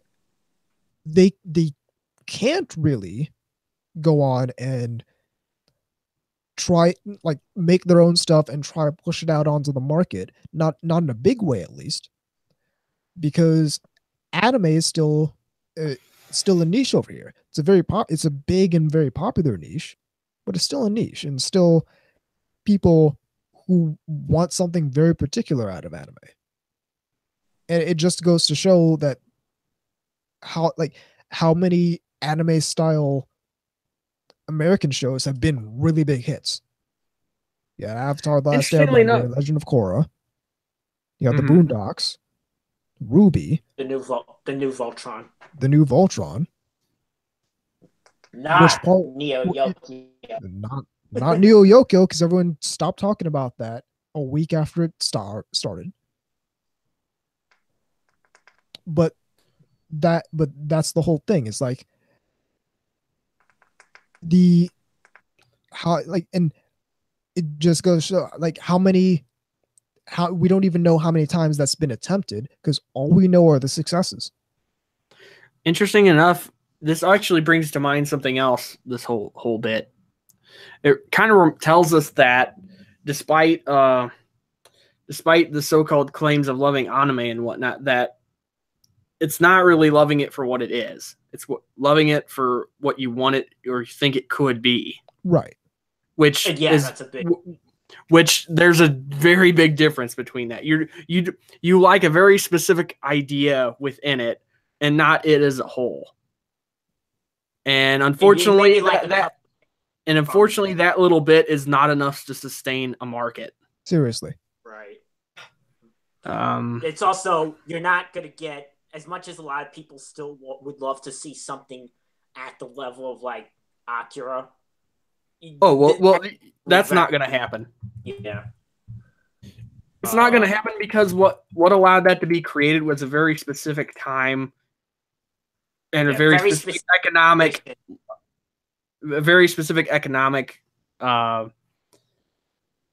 phase, I guess, maybe. It was an entirely different. It's like me and wanting another something like the 80s Transformers movie, that I realized that can't be possible because the conditions for that just don't exist. And of course, there's a certain zeitgeist with any era. So it's why the original Bubblegum Crisis is awesome, but Tokyo 2040 is just kind of eh. Right. They tried to kind of grab onto what made that cool, but you really can't, because it's a product of a time that's no longer here. I mean, because even the music angle was just like, well, the music fit in the original Bubblegum Crisis, and it fits in the Tokyo 2040 too. But it's just different. It was an entirely different paradigm back at that point in time. Yeah, and despite nostalgia tards who seem to pop up every other year or so, they, I don't know. I don't understand it. I mean, I understand liking a certain era of something. Like if you like a famous painter, you like a certain time when they were doing certain things. I get that. I mean, that makes sense. But wanting things to go back to that isn't going to happen. It's it's like how, I know I say I like 2D mecha animation, and there still is some of that, but I realize that that's not, that's just me being me. Well, yeah, exactly. And that's a personal aesthetic choice. That's not. And here's something that, like, well, I noticed this a long time ago, but it's particularly poignant after reading that article. Because are you waving around a flash drive? No, this is the USB dongle for a wireless keyboard. Okay. So it looked like my little hub I used to plug in, like, so all my USB crap. What they're basically saying, and what John's basically saying, is it's not that people don't want to have this sort of anime out there, because they want it, but they also want it to be popular and successful. Because if they wanted it that badly, they would do it anyway. Right. But they don't have the funds to keep that kind of thing up. It's not even that they don't have the funds to keep that kind of thing up. It's that major studios aren't going to support that. And that there's no big infrastructure around to support that. So the the the option is go indie. Do this otaku no video thing where you just make your own animations with what resources you have, or in real life, do this daikon film thing where you make your own animation with what resources you have. I'm Okay, gonna use vinyl sheets or whatever. Use the wrong cell paper. Make your own like tap to run it through, and make your own animation that way. And use your own resources to distribute it. Use your computer to burn DVDs, whereas back in the day it would have been, we'll make copies of it using our VCR. That's like how, you know, that there's like a Ugandan film industry now. Oh yeah. Yeah. And they really like the Western style like action movies. All this reminds me of something really funny. I've mentioned it on here before, but it completely ties into it, even though it's a different idea. Mm-hmm. It's like one of the big things in 80s metal were posing in bullet belts. Like you'd have these like, you know, bandolero bullet belt, you know, yeah, exactly. But like the guys in Sepultura were from Brazil, which is notoriously not exactly in the 80s, weren't exactly overflowing with money. Yeah, exactly. And they couldn't get access to these bullet belts, like, you know, to make them. So what they did was they took the pictures far away from the actual camera, and they had like battery packs. Yes. And I was like, that's fucking hilarious. Because it looks very similar. Yeah, exactly. It looks very similar, and it achieves a very, you know, an aesthetic effect that you're looking for. But it's hilarious how they did that. I remember reading that. I remember laughing my ass off when I read that. I just was like, I mean, because I love the guys and everything, but I can't help but find that just incredibly funny because they saw like the cover of, I think it was Destruction. They have an EP called Sentence of Death, and they're all on it on the cover with these like incredibly long and huge bullet belts, all three of them, and that's what they saw and were trying to emulate, but they didn't have access to that. And I also heard that their guitars even exactly yeah, which is even better. Like what I just said about the these Ugandan action movies where they're just assembling guns out of whatever. Yeah, exactly. You make do with what you can get a hold of. Yeah, it doesn't even totally resemble to achieve whatever aesthetic effect you're looking for. Exactly. Well, and from a more production standpoint, that's what Proto Gynax did, and look at where they are now. Their Trigger. No, oh, I'm kidding. And hey, if I had to pick an anime studio to be right now, Studio Trigger is far from the last one I'd pick. Oh yeah. So what I'm saying is the reason a lot of people aren't trying it because they really lack there's no infrastructure for it here, at least not at a major level. Right. So it has no sustainability because of that. Well, it's not really that it has no sustainability. It's that it's a majorly untapped market, save for a few hits. And what people want is for it to come out and be this huge thing and be super successful. And that's not going to happen. What they need to start doing is start creating an infrastructure themselves. Get together 17 dudes, find a friggin' go get yourself a little office space or something, or work out of someone's house. Like like Daikon Film did. Hey, we got 3 guys. We can make we can make a short anime. Let's go to Toshio Okada's house because he'll tolerate us. We got a vacuum motor. Yeah, exactly. So no, but yeah, I mean, but the thing is if it doesn't take off too, it's gonna sink like a stone because all your resources you used to make it are just gonna be gone. Well, I think that the other thing is that they kind of think they aim too high in their. Oh yeah, for sure. Oh, absolutely, absolutely. Yeah. Like, holy crap! Some people out there think they're going to be the next Monica or something, and it's just kind of like, no, you're gonna fucking listen. Go to your local convention and say, hey, I want to make an opening animation for this convention. And well, that's still the best. That's still a good idea because it could be short. All I'm doing is saying what Daikon Film did. It's literally all basically. I'm doing. Yeah, just exchanging out. Except they were running the convention, but doesn't whatever. Matter. Go say, hey, fucking, I don't know. I'll go down to AAC in New Hampshire and say, hey, you've got open. I don't even know if they have opening ceremonies, to be perfectly honest, but that's beside the point. Go down to your local convention and say, hey, I got a team.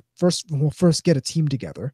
So first these people need to find other people that they'll be able to tolerate. Other skilled people. Which is harder than it sounds. Which is difficult. But first get a team, then you go down to your local anime convention and say, hey, I got a team. We would like to create an opening animation for this anime convention. How can we make that possible? And maybe they'll give you some parameters. Maybe they'll help. Maybe they'll give you a budget. I was gonna say, make sure somebody there knows how to balance a budget and doesn't blow all your money on fidget spinners. Well, yeah, that would be bad. But to say some of the financial things Gynax has done over the years, I mean, hey, yeah. Considering Gynax's track record, maybe you don't even need people specialized in accounting. But yeah, you go do that. Make a however many minutes, for 5-minute animation for the opening ceremony, anime style, because that's what you want to do. Make it look like all your favorite anime. Go ahead, but do something. Like that's the thing. It's like you're not gonna be the next Boondocks, or you're not gonna be the next Last Airbender, and you're not gonna be the next Ruby. But do something. Like if you're tired of anime, quote unquote, being this thing that everyone being this thing that you don't want it to be. Number one, endeavor to fix the problem yourself by creating the media you want to see out there. And two, actually just do that and stop worrying about how big it's going to be, because you got to start somewhere. Start this market somewhere. Like, make no mistake, I want this to happen, even though the people who are causing this sort of paradigm to happen are so against me fundamentally in the anime space. But I want this to happen. I would support this if someone would actually just do it. I think another thing that people could try is, even on a smaller scale, just make your own comic of what you want. Just make your own comic. Don't worry about how good you can draw or not. Just make the comic of what you want. I think we're dealing with one thing that's been thrown, that hasn't been part of this conversation, and that's the laziness factor. That people want someone else to do it. And K-Gods, that's something I have no respect for. I'm not saying I do. Holy shit, no. Yeah, but that's exactly what I'm saying. It's like, what it comes down to is people are lazy, and there's no part of me that's gonna be like, oh, okay, you don't want to do it. I guess we can just get rid of all the anime I like, and just have Cowboy Bebop and times 5. Yeah, just have Cowboy. We have like 200 anime coming out every season. Just have Cowboy Bebop be every single one of those anime. Sadly, there are people out there who would be okay with that. Yeah, Cowboy Bebop 27. Why not? Why not? Because a lot of people. And after Upate 0006. Yeah, exactly. I guess because some people really want this medium to be something it isn't, but decided, you know what, I'm not going to make an effort to Just going to try to badger people until they give me what I want. Yeah, I'm not really going to make an effort to create the product I want to see and serve it to the people who want to see that product. People like me who want to see a certain kind of anime, but aren't seeing that kind of anime. I'm gonna cry to other grown men and women and see if they capitulate to me. I noticed that a lot of the people that complain, the one aspect they complain about the anime, the current market, actually it's been a part of anime for quite some time, is again the sexual component that really bothers them, and I feel like that's kind of an aspect of anime that you can't divorce. It has always been there. Yeah, even your most serious and like, even your Cowboy Bebop. There you go. Well, hey, well, that's cool in the gang, but at the same time, if they want anime without any sexuality in it, they can go make that. They just have to grind like Daikon Film did. It just screams to me.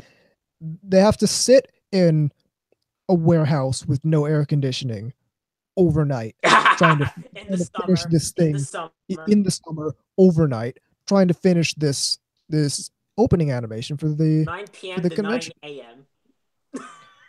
Yeah, I mean, it really does strike you as kind of a, yeah, but I don't want to do it. I'm gonna just pester other people to do it. But the thing is that shows a symptomatic problem though. That lies much deeper beyond even just this stuff. There's a problem in modern society where people are just like, someone else will do it. Well, I told this to Anubis, and I think you might have to agree with this, K-Gods. It's again, I use like microcosms, but that lead to like a bigger issue and a bigger. But again, I kind of people that are satisfied with mediocrity. Well, and it's like it's a lyric from a song nor a band I'm not really into, but it actually does pretty much encapsulate all of this. There's a line that goes, "Never hesitate to ask someone else first. If you ever need any help, never hesitate to ask someone else first." It's a Nirvana thing, by the way. Yeah. Okay. And does that not just sum up kind of this mentality? Pretty much on the nose. Well, it goes on multiple levels, because we're always talking about how even with actual anime, when something people like comes out, and they don't support it, pumped about it, and all of a sudden it completely falls off because they don't support it. Red line. Well, yeah, exactly. Like, it goes in one ear, not the other. Yep, it really does. Like, it doesn't even make it to the end of the show half the time before it just vanishes like a fart in the wind. Exactly. And then, of course, then you got the other problem, which is, I believe, called GIGO, garbage in, garbage out. Yep. That's a computer term for some people. You might have heard of that in an IT class, perhaps. But it basically means, you put crap in, you can't expect gold to come out. Right.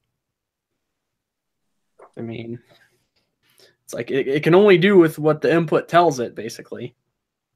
I'm kind of, you can't see me, but I'm making this like kind of stupid, like hands up, like, But hang on a sec.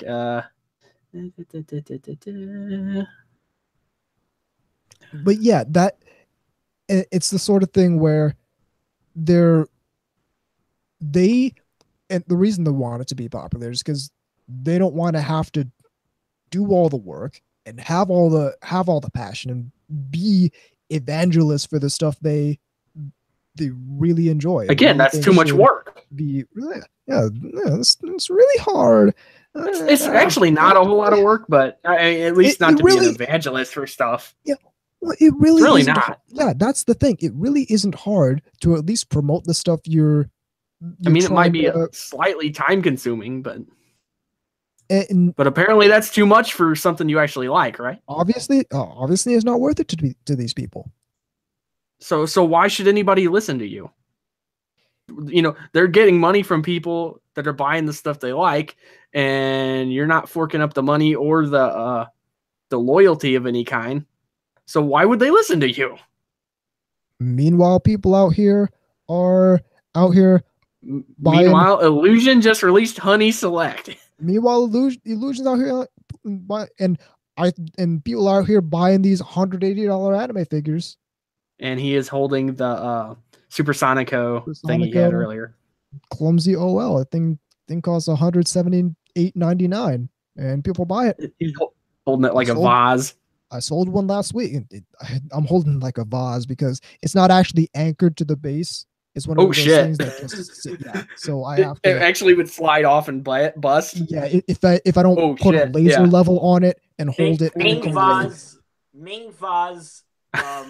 Moe figures. No, it's like the Ming vase that Makuve treasured when he got offed at Odessa. But that's the thing, is like you have people who don't seem to want to support the stuff they like, and then you have people out here buying $180 anime figures. See, Who are you gonna cater to? And let's face it, if you're a business person and you look at that, it's like that's a no-brainer. I don't sell a whole lot of Cowboy Bebop figures. 1,000 years from now, the archaeologists, they're gonna dig up the tomb of Anubis. They're gonna find. I'm pretty sure that's an actual tomb, by the way. And they're gonna find your Super Sonico figure, and they're gonna say, this dates from AU 0006.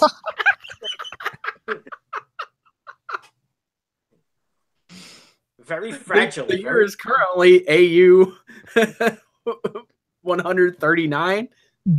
Judging AU 2050 90. Yeah, like way in the future. Judging by the wasn't that before we got the space yachts? now we can just have porn that downloads into your mind. When and is interrupted with a Pepsi commercial. No, they'll look at it and be like, judging from the woman's figure, she was obviously a fertility idol. Yes. And the pink hair, well, that was common amongst teenage girls at the time. But they won't know it's for an entirely different reason. Totally different reason. Yes, exactly. But according to sources, this was a very common look at the time. Yeah. Yes. But yeah, so if, archaeological digs for fucking figures is between the era of the space roadster and the space yacht. Yeah, and basically it's just like they'll dig up VZ's tomb and find the that Millennium Falcon thing you were just talking about earlier. And like, what the fuck is this? It doesn't even work properly. You can't even get him inside of it. This just plays into my theory that otaku with really big collections should build pyramids and be buried with their collections. Yeah. And yeah, see, that works on a couple levels because the Egyptians worshipped cats. Yes. And now we worship cat girls. Everything comes full circle. But they'll find the person that's buried with like pop vinyls and say, this was clearly a popper. Yeah, this was a forgery. This is one of the peasants. Yeah. We couldn't afford the $180 fertility idol. They couldn't afford the obviously they couldn't afford the Blessed Dead ceremony. Got the mummification. Like, yeah. This person was buried with their iPod and it's playing like fucking I don't know. What the hell are they called? I can't think of their name. They're a popular J group. It's pissing me off. I can't think of their name. They made that song Polyrhythm. No. Shit. I can't remember what they're called. Perfume. Isn't that them? Yeah, That sounds familiar. I mean, I know perfume. So I think that's who they are. It's got like the vocoder vocals and all that. Mm-hmm. Okay, yeah. Yeah, that's an interesting idea though. Archaeological digs and finding like all kinds of stuff. It's like, oh, Blu-ray. Yeah, we used to have those a long ass time ago before they just implanted those chips in your head where you store the movies. You have every movie ever made in your mind. Yeah, exactly. It's like, oh, I wanted to watch The Godfather, but I accidentally turned it on. I turned it on Blonde Bimbo's 7, and I don't know. Oops. You could combine movies in your mind. Oops. Yeah. That could get real ugly real quick. It's like, well, I was watching First Blood, and then all of a sudden, some Care Bears movie came on, and ugh. But Yuck. no, Terminator and Jurassic Park. People wanna have the robot dinosaur. People want to have their cake and eat it too, where they want to like start off this shit and have it immediately be at a level where all this cute girl anime is, quite frankly. Yeah. Yeah, see, that didn't just start out like that.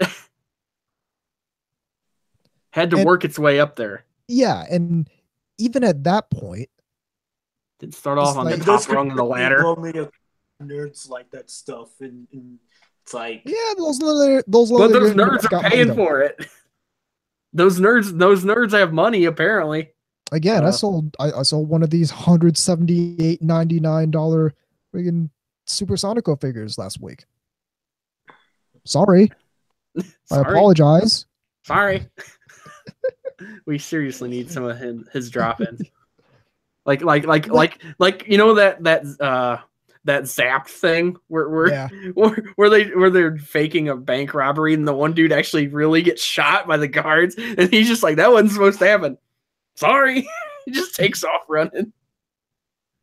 But yeah, that's great. My concern is that we'll just never get this market because people are going to be far too concerned with trying to pump up their stuff by cutting down other people's stuff, and that never works. Mm-hmm. Especially not in a market like this where people are already spending exorbitant amounts of money on. These people are already willing to spend hundreds sometimes of dollars on a lot of the merchandise or just the media itself for the stuff they like. And you're really not going to shame someone out of doing that, because if they didn't want to spend $250 on the quarter scale freeing figure, they wouldn't do it in the first place. So as somebody who owns a couple, trust me. As someone who owns a couple of these figures, trust me, there's no way you're going to shame me out of that, because if I didn't want to, if I could just save $500, I could just not buy it and have $500 extra dollars, but I did it because I like it. So what they need to do is build this market up, go to it, get start a few companies or little animation studios, or just go over to Toshio Okada's house with the improper cell paper and a fundraiser bake sale, and I can make an anime for your local convention, because it's fucking car wash. But it's like one is better than zero. Well, here's not to continue to harp on this, but since we were talking about digging up archaeological things, that would be somebody's going to find Space Jam. I hope not. What do you mean you hope not? No, I like Space Jam. I was going to say, I thought you actually liked Space Jam. It's like, oh yeah, this was a thing. But yeah, here's what I'm saying is, no, we hope they don't find Kazam. Yeah, no. What John said is 100% sound. It's like there's not really a market for it here, and culturally, it's not encouraged. But Yeah, that's another. At the same time, the reason there's no market for it here and the reason it's not culturally encouraged is because nobody's doing it at all except for a few people who made some hits. And it's like, are we gonna just wait until the next hit to try again and see more people in the West putting their own stuff into anime style and putting it out that way, or are we going to start this market ourselves? And this is why back when I was at Anime NYC, there was a pretty big booth for a website called Noir Caesar, and it's a bunch of people making like manga and comics in a very anime style, but with a real black urban feel to it. You were telling me about this. They were making some sort of animation or something. Yeah, they're making some animations. Matter of fact, I'll link it up in the IRC, because if you look at the animation on this landing page here, it's really good. And it's like, of course, it's reminiscent of Naruto and all the sort of shonen fighting stuff that you see, and typically you see a lot of black people into a lot of shonen fighting stuff. But hey, they're making the thing that they want. It doesn't matter what. And why do you think there's all these auteur directors that do that shit? Well, listen, I was talking, not to get on a tangent, but this is actually sort of related. I was talking in the Discord a while back about how, like, the last bastion of really hyper passionate people in the Western fan base outside of people like us are black anime fans. Oh yeah. Holy shit. Black anime fans are pumped about whatever they're pumped about forever. Like, forever. If you go to cons, this is real obvious, by the way. These guys they're still on Naruto, they're still on Dragon Ball Z. Oh yeah. They're still on Inuyasha. And I know a few of these. It pumps me up. That it's so refreshing seeing people who are just so unapologetically passionate about what they're into. Again, I think these people really need to see, if nothing else, they need to see the I Like Anime video. I'm sure plenty of people have seen it before, but there's a video out there. I can't remember who originally uploaded it. I don't even remember the title of it, to be honest with you. But it's this guy sitting there talking about anime and how he got rickrolled by some person. And it's very entertaining. Gray Forest in the IRC informs me of the revelation that I am a black anime fan. Dun, dun, dun. I know that'll be something of a shock to you. Yeah. Shocking truth. It's like next on hard copy. Why? Because a certain someone was surprised to find out you were black. Oh yeah.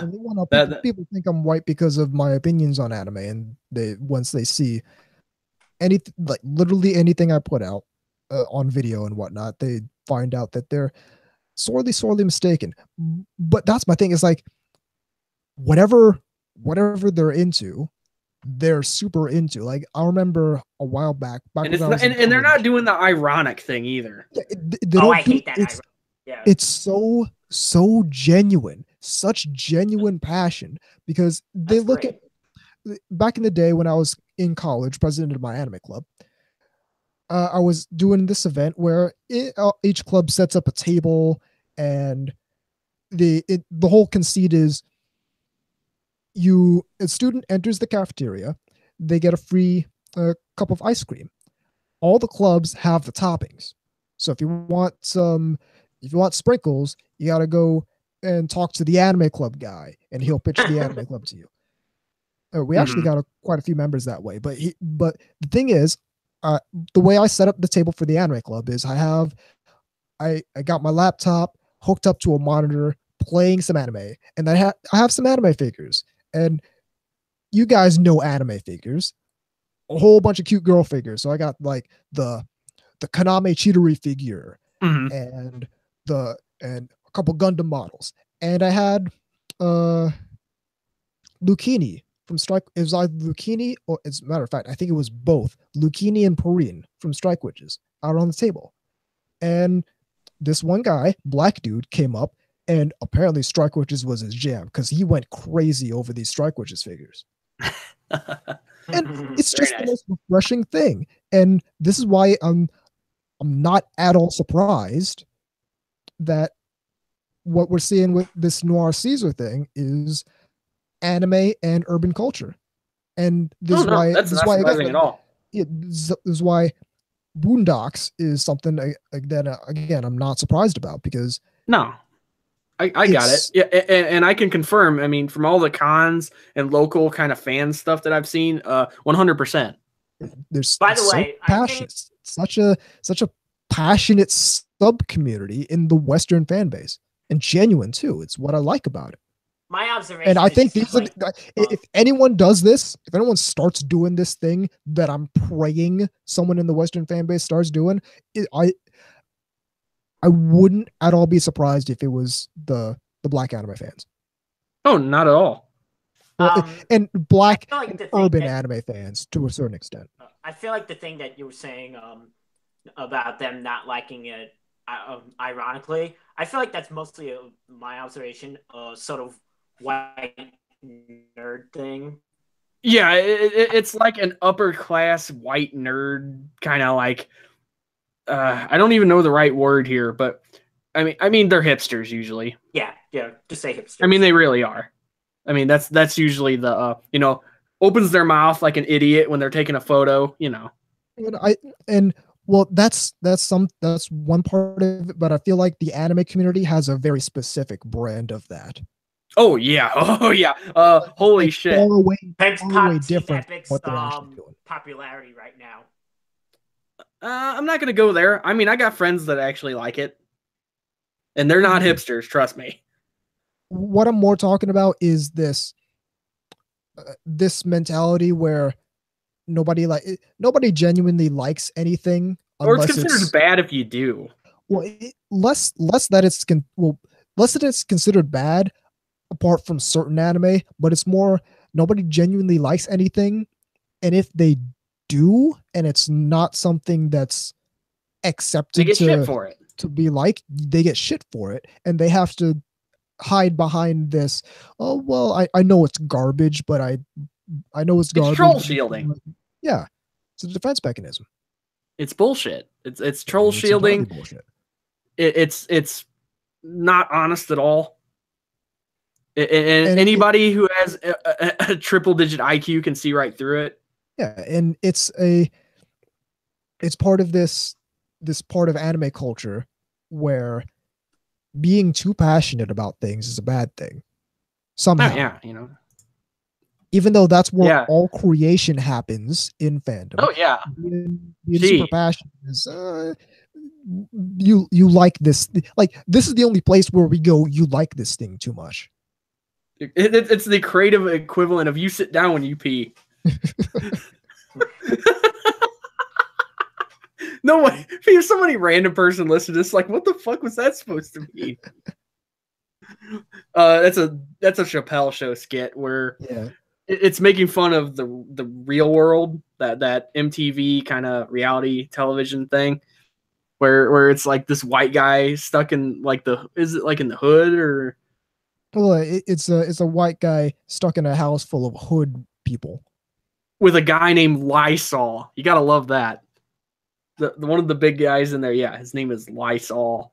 Yeah, and yeah, the dude's giving him shit and telling him he needs to sit down when he pees. It's pretty funny. Anyway, but yeah, continue on. And that's another part of what holds this segment of the fandom back from doing anything like what we're seeing here is like, make your own anime. Just whatever. Yes, yeah, but see, VZ, that requires passion, and we frown on passion in this fandom. Yeah, So I they mean, ended up shooting themselves in the foot because now if anyone gets that involved into anything, getting a little now we're uppity. gonna notify them. Yeah, exactly. Once you hit a certain spot, you're getting a little too uppity about this stuff. You need exactly. to be chopped down a block. Yeah, you need to be cut or down you know what because they we're gonna you know feel what they bad call because you. we don't have any passion, and you're out here being unapologetic, and we don't like that. You know what they call you if you like something too much? Autistic. Yeah. Yeah. Okay. It's like, Yeah. But anime and video games and stuff are like the only things they do that with. They don't go to fucking like NASCAR fans and say that shit. or sports. You like sports too much. Oh, you're autistic. You're an autistic baseball fan. Yeah. You don't hear that shit. It's only nerdy hobbies that you hear that crap about. Yep. I mean, it's not. Hey, you never hear somebody say that about Olympians. Oh, you like you like the balancing act or or curling too much or something. You like swimming too much. The reason they don't do that stuff with stuff like sports or the Olympics is because normie stuff. Well, no, there's clearly a hierarchy with stuff like sports and stuff like that. Oh yeah, I know, but my point is they never do this to these people. Well, yeah, that's because the first thing. Well, in some cases, because they'll get their ass kicked by some of them. Yeah, well, they fled from that entire social. I mean, let's be honest. Are you going to go to a NASCAR dude that's probably packing a handgun or something and talk shit? Even beyond that, they fled from these normal social paradigms and what's acceptable there into nerd culture. But their first instinct when they did that was to create a simulacrum of the exact same dominance hierarchies that they fled from, and artificially put themselves up top. On top of it, yeah. Have you ever seen that nerd hierarchy like little diagram? Oh yeah, where it's got. I haven't. Yeah, it's got. I think it's got Trekkies and furries and shit. Yeah, furries are at that. Even though furries are kind of some of the most passionate people I've ever seen. They're still low on the totem pole. The furry fandom knows what's up, insofar as being creative. Like, and don't make no mistake, they've got a whole lot of problems other than the cool creativity aspect. The creativity aspect is easily the best part of the furry fandom, but they have that down. They have tons of creators, tons of talented people, and there's no doubt in my mind that there's easily an equal amount of talented people in the anime fandom. It's a whole lot bigger. Like the largest furry convention is still like an order of magnitude or two smaller than the largest anime convention. But but we're not seeing that sort of passion from the anime fandom because the anime fandom doesn't cultivate that kind of passion. They frown on it. Anyone trying to do something that requires any level of devotion or passion to the hobby, it gets shit on by a bunch of people who couldn't cut it in the normal people dominance hierarchies. So they decided to jump into anime to put themselves on top of the hierarchy artificially. And so they're not going to do it. Of course not. And the people who are passionate enough to maybe even begin to think about doing that are already they're already being served by the anime industry. So right. we have this vacuum where there's clearly a lack of certain types of anime style media coming out, but the people who actually want that kind of stuff don't do it, except black people. Black people are going to save us all. It's Black Panther all over again. All right, that's probably gonna do. Yes, indeed. We do have an email, so we're going to move into the third topic. Cool. Keep it right here on NTR Radio. Nice. Let's write the number down. Cool weekends. Weenie in the butt. One.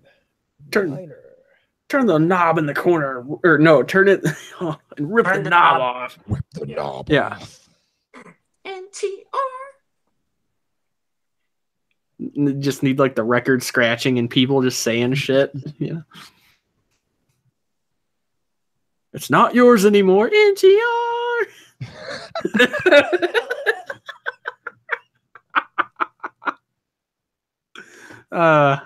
Yeah, that should be the slogan there. It's not yours anymore. Nah, some dipshit out there would probably think we're talking about anime. You know, humorless people. Okay. Moving into the third segment. In 3, 2, 1. Welcome back to NTR Radio. We have, when I can find the button, mail. You got mail. Thank you, Congo. This was coming in. This was coming in from Drawing Girl 94. Hello, NTR Radio. I just wanted to make a comment on Grave of the Fireflies and the topic of nuance, showing anime to people not well versed in the medium and the like. It's one of my personal favorite anime movies of all time for many reasons. One of the reasons is because, besides how poignant it is, it was one of the earliest anime I watched when I was starting to get into anime. To be honest, I didn't get the impression that all anime was high art because of this movie. The merits I got from it was that it could show that just because something is animated, it doesn't mean it can't be emotional, relatable, or realistic. I was used to watching American cartoons at the time, and when I saw this movie, it showed me just how unique and interesting this medium can really be. It's kind of strange how people think this movie is an anti-war movie, since the director and author of the original book both say that the main theme of the movie was about how Seta's behavior led to his downfall. He had the mentality that he could do anything in any difficult situation just because his father is in the military and he's supposedly really strong, and that all problems can be solved by throwing money at it. That's what led to his downfall and what led to the ultimate hardships and tragedies in his personal life. One other thing I appreciate about this movie is how nuanced it is about its approach to the war and Japan's history with it. It shows an interesting approach Japanese stories have with wars, where they don't portray one side as good and one other side as evil. These lines end up blurred in stories about war and other wartime movies such as Barefoot Gen and TV series about war, such as Gundam, have these themes. So I think in that sense, Grave of the Fireflies is an acceptable movie to show newcomers in anime. That's all for now. I just wanted to share my 2 cents about it. Thank you for your time.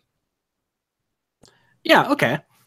Well, certainly. I mean, I don't have anything against the movie. I think it's one of those things where people almost do the guilt by association thing because certain people out there promote movies and series and stuff based upon their own sort of artiste kind of thing they do. And because of it, people associate it with movements that really weren't intended. Right. I mean, there's certainly a lot of sci-fi stuff that, you know, oh, this is about this event or this thing or whatever. And then the creator will be like, no, it's not. and then the people will be like, oh, but they don't know what they're talking about. Death of the author, yada, yada, yada. It's like, the author's still alive, motherfucker. The crater in Akira represents the anus. Okay, now that one's just ridiculous. Come on. Yeah. If anything, you could just, I mean, if anything, you would say it's like, oh, you know, dangers of atom bombs and things like that, you know. And guidable targets for the the wannabes of the MTV generation. What's funny about that is what's funny about that is in 30 years, will MTV even be a thing anymore? Yeah, exactly.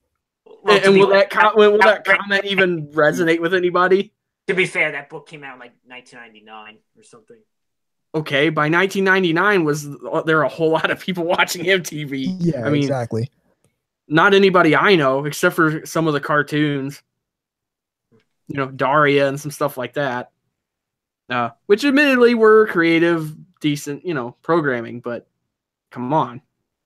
I mean, nobody I know was watching, because anybody that's a real music buff, to me, knows what they're looking for, isn't going to go to that kind of programming. They're just going to go straight to the source. They're not going to piddle around with people trying to sell them whatever, is popular at the time. Yeah, one thing that Drawing Girl pointed out,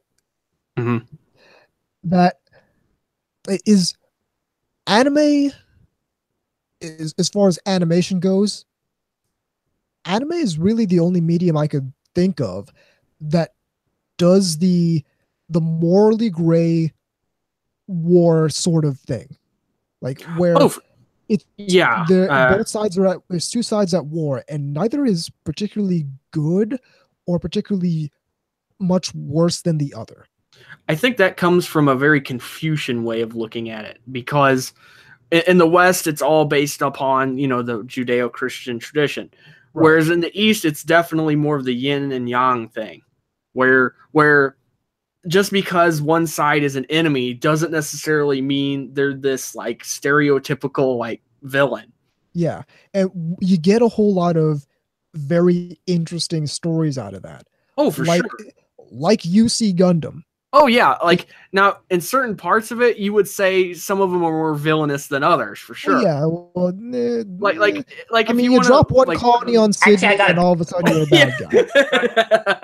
I'm gonna say Gundam Thunderbolt, where it really shows like.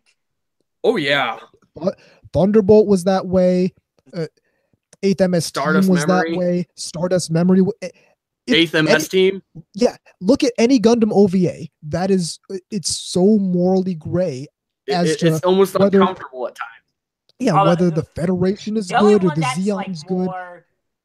The only one that's like more, these are the good guys, these are the bad guys. Which amusingly is almost probably 0079.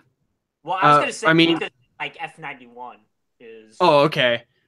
But because, I mean, in the original one, Zeon is portrayed as bad guys. I mean, they are, because they're dropping the colony and this and that.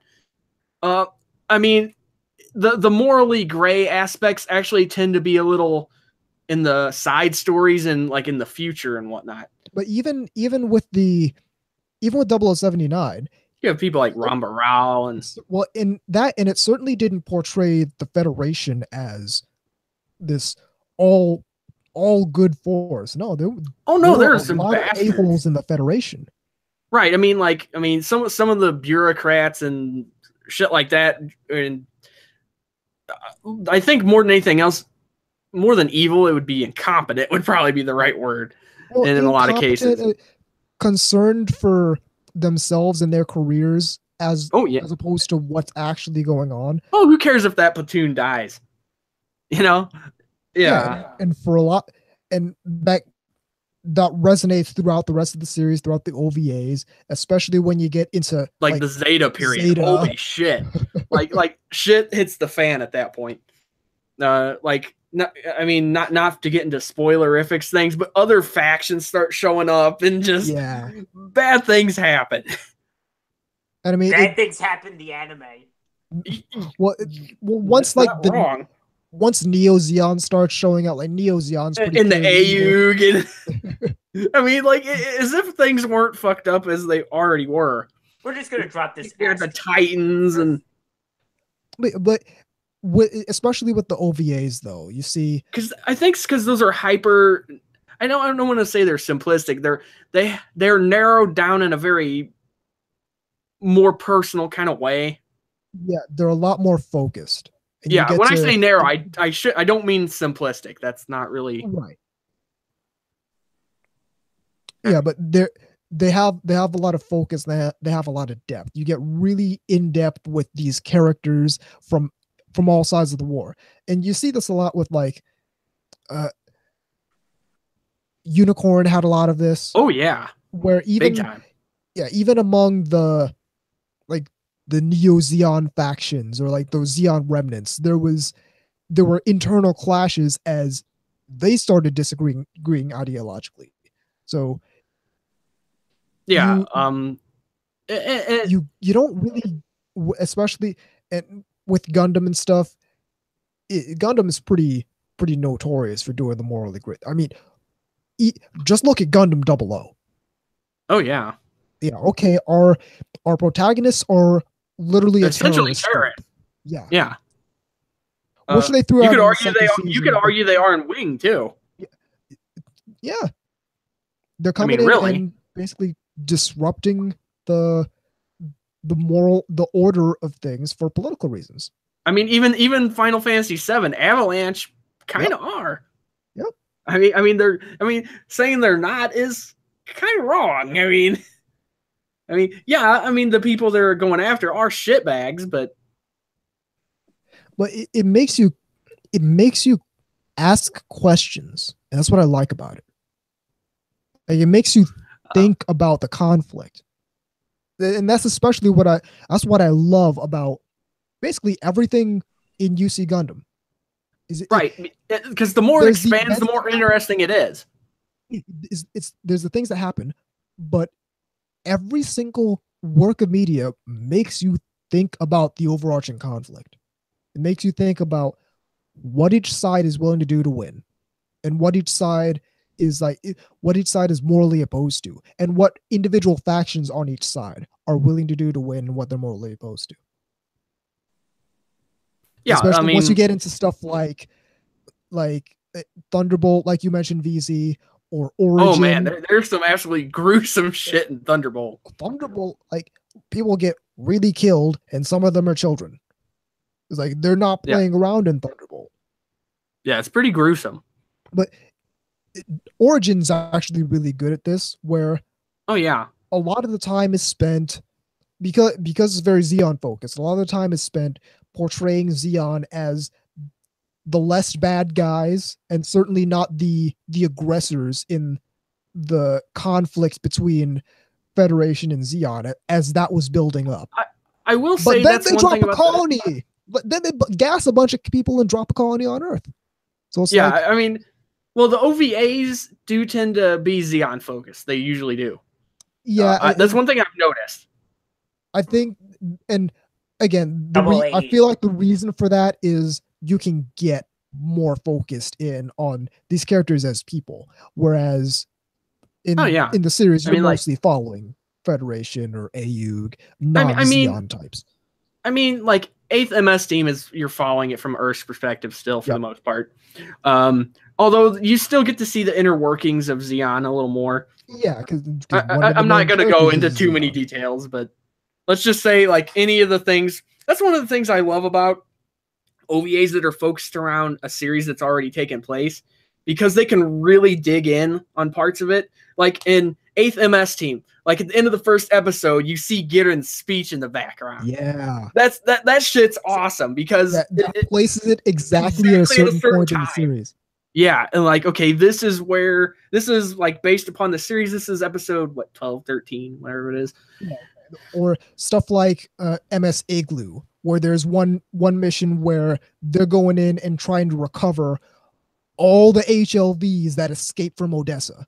Right. And with Origin, since that takes place before, I mean, you get to see a lot of infamous stuff that's really only referenced in not the history books, but kind of like in sort of like news reports and things like that. Yeah, and supplemental material and stuff like that. Like the Battle of Loom and all that good stuff, or the colony drop. Holy shit! That's a holy fuck moment right there. I mean, because you don't really get to see it at that level unless you see Origin. Yeah, it's like it is like, really one of those holy shit, like eyes kind of bulge out of your head. You see it in because they show it in a very realistic. It's entering the Earth's atmosphere, kind of like man. You see it in a scene in Unicorn, but Origin really goes in depth into Yeah, exactly it's what they spooky did to looking. the people and exactly what they did to this colony and exactly what happened in the aftermath of that. And unsurprisingly, it was Garen's idea. No, of course. Of course. Again, it shows what these people are willing to do to win. Like, I mean, there is a certain morbid humor in the idea that, like, because like Dozel's look on his face when he's explaining to Ram Varao what they're going to do is absolutely hilarious. Yeah. He's like, my brother just got this great idea. It's like, now, try not to get too antsy. Settle down. See, what we're gonna do is we're gonna kill all the people that are still left in this thing through whatever means, and then we're gonna lob it at the Earth. And attach a bunch of big thrusters on it and just push it toward Earth. All right, thumbs up. Just like, and it sounds ridiculous, but that is kind of what he does. Yeah. Because like the look on his face and everything, he's just like, high five, kind of like it's great. And and then it shows what some people are morally against. And Ram Varao's just kind of like, yeah, this is completely insane. I'm out. Peace, dog. Okay. We have plenty of other episodes to delve deeper into that. So yes, indeed. And we will be doing it. So at some point. With that's the show. The email address is ntrradio@gmail.com. The website is ntrradio.net. You can check out VZ stuff, vzmk2moemekigatai.wordpress.com. You can check out, long time. even though he hasn't updated in a long time, still check out his stuff anyway, because he's got some pretty choice stuff there. In addition, check out Iyashike at iyashike.moe. Hit up me on Twitter at TAnubis, VZ on Twitter at VZMK2, KGods on Twitter at immortal_KGods, and the show on Twitter at NTR_radio. Check out Otaku Midnight and the Bakugaijin show, because both of those are really good. Check out shinikiba.moe, Shinikiba Anime Goods, for all your half-naked anime girl figures. I'm Tom Enforcer Anubis. I'm KGods. I'm VZ Mark II. Even though there's no market for what we do, anytime we say it, this is NTR Radio.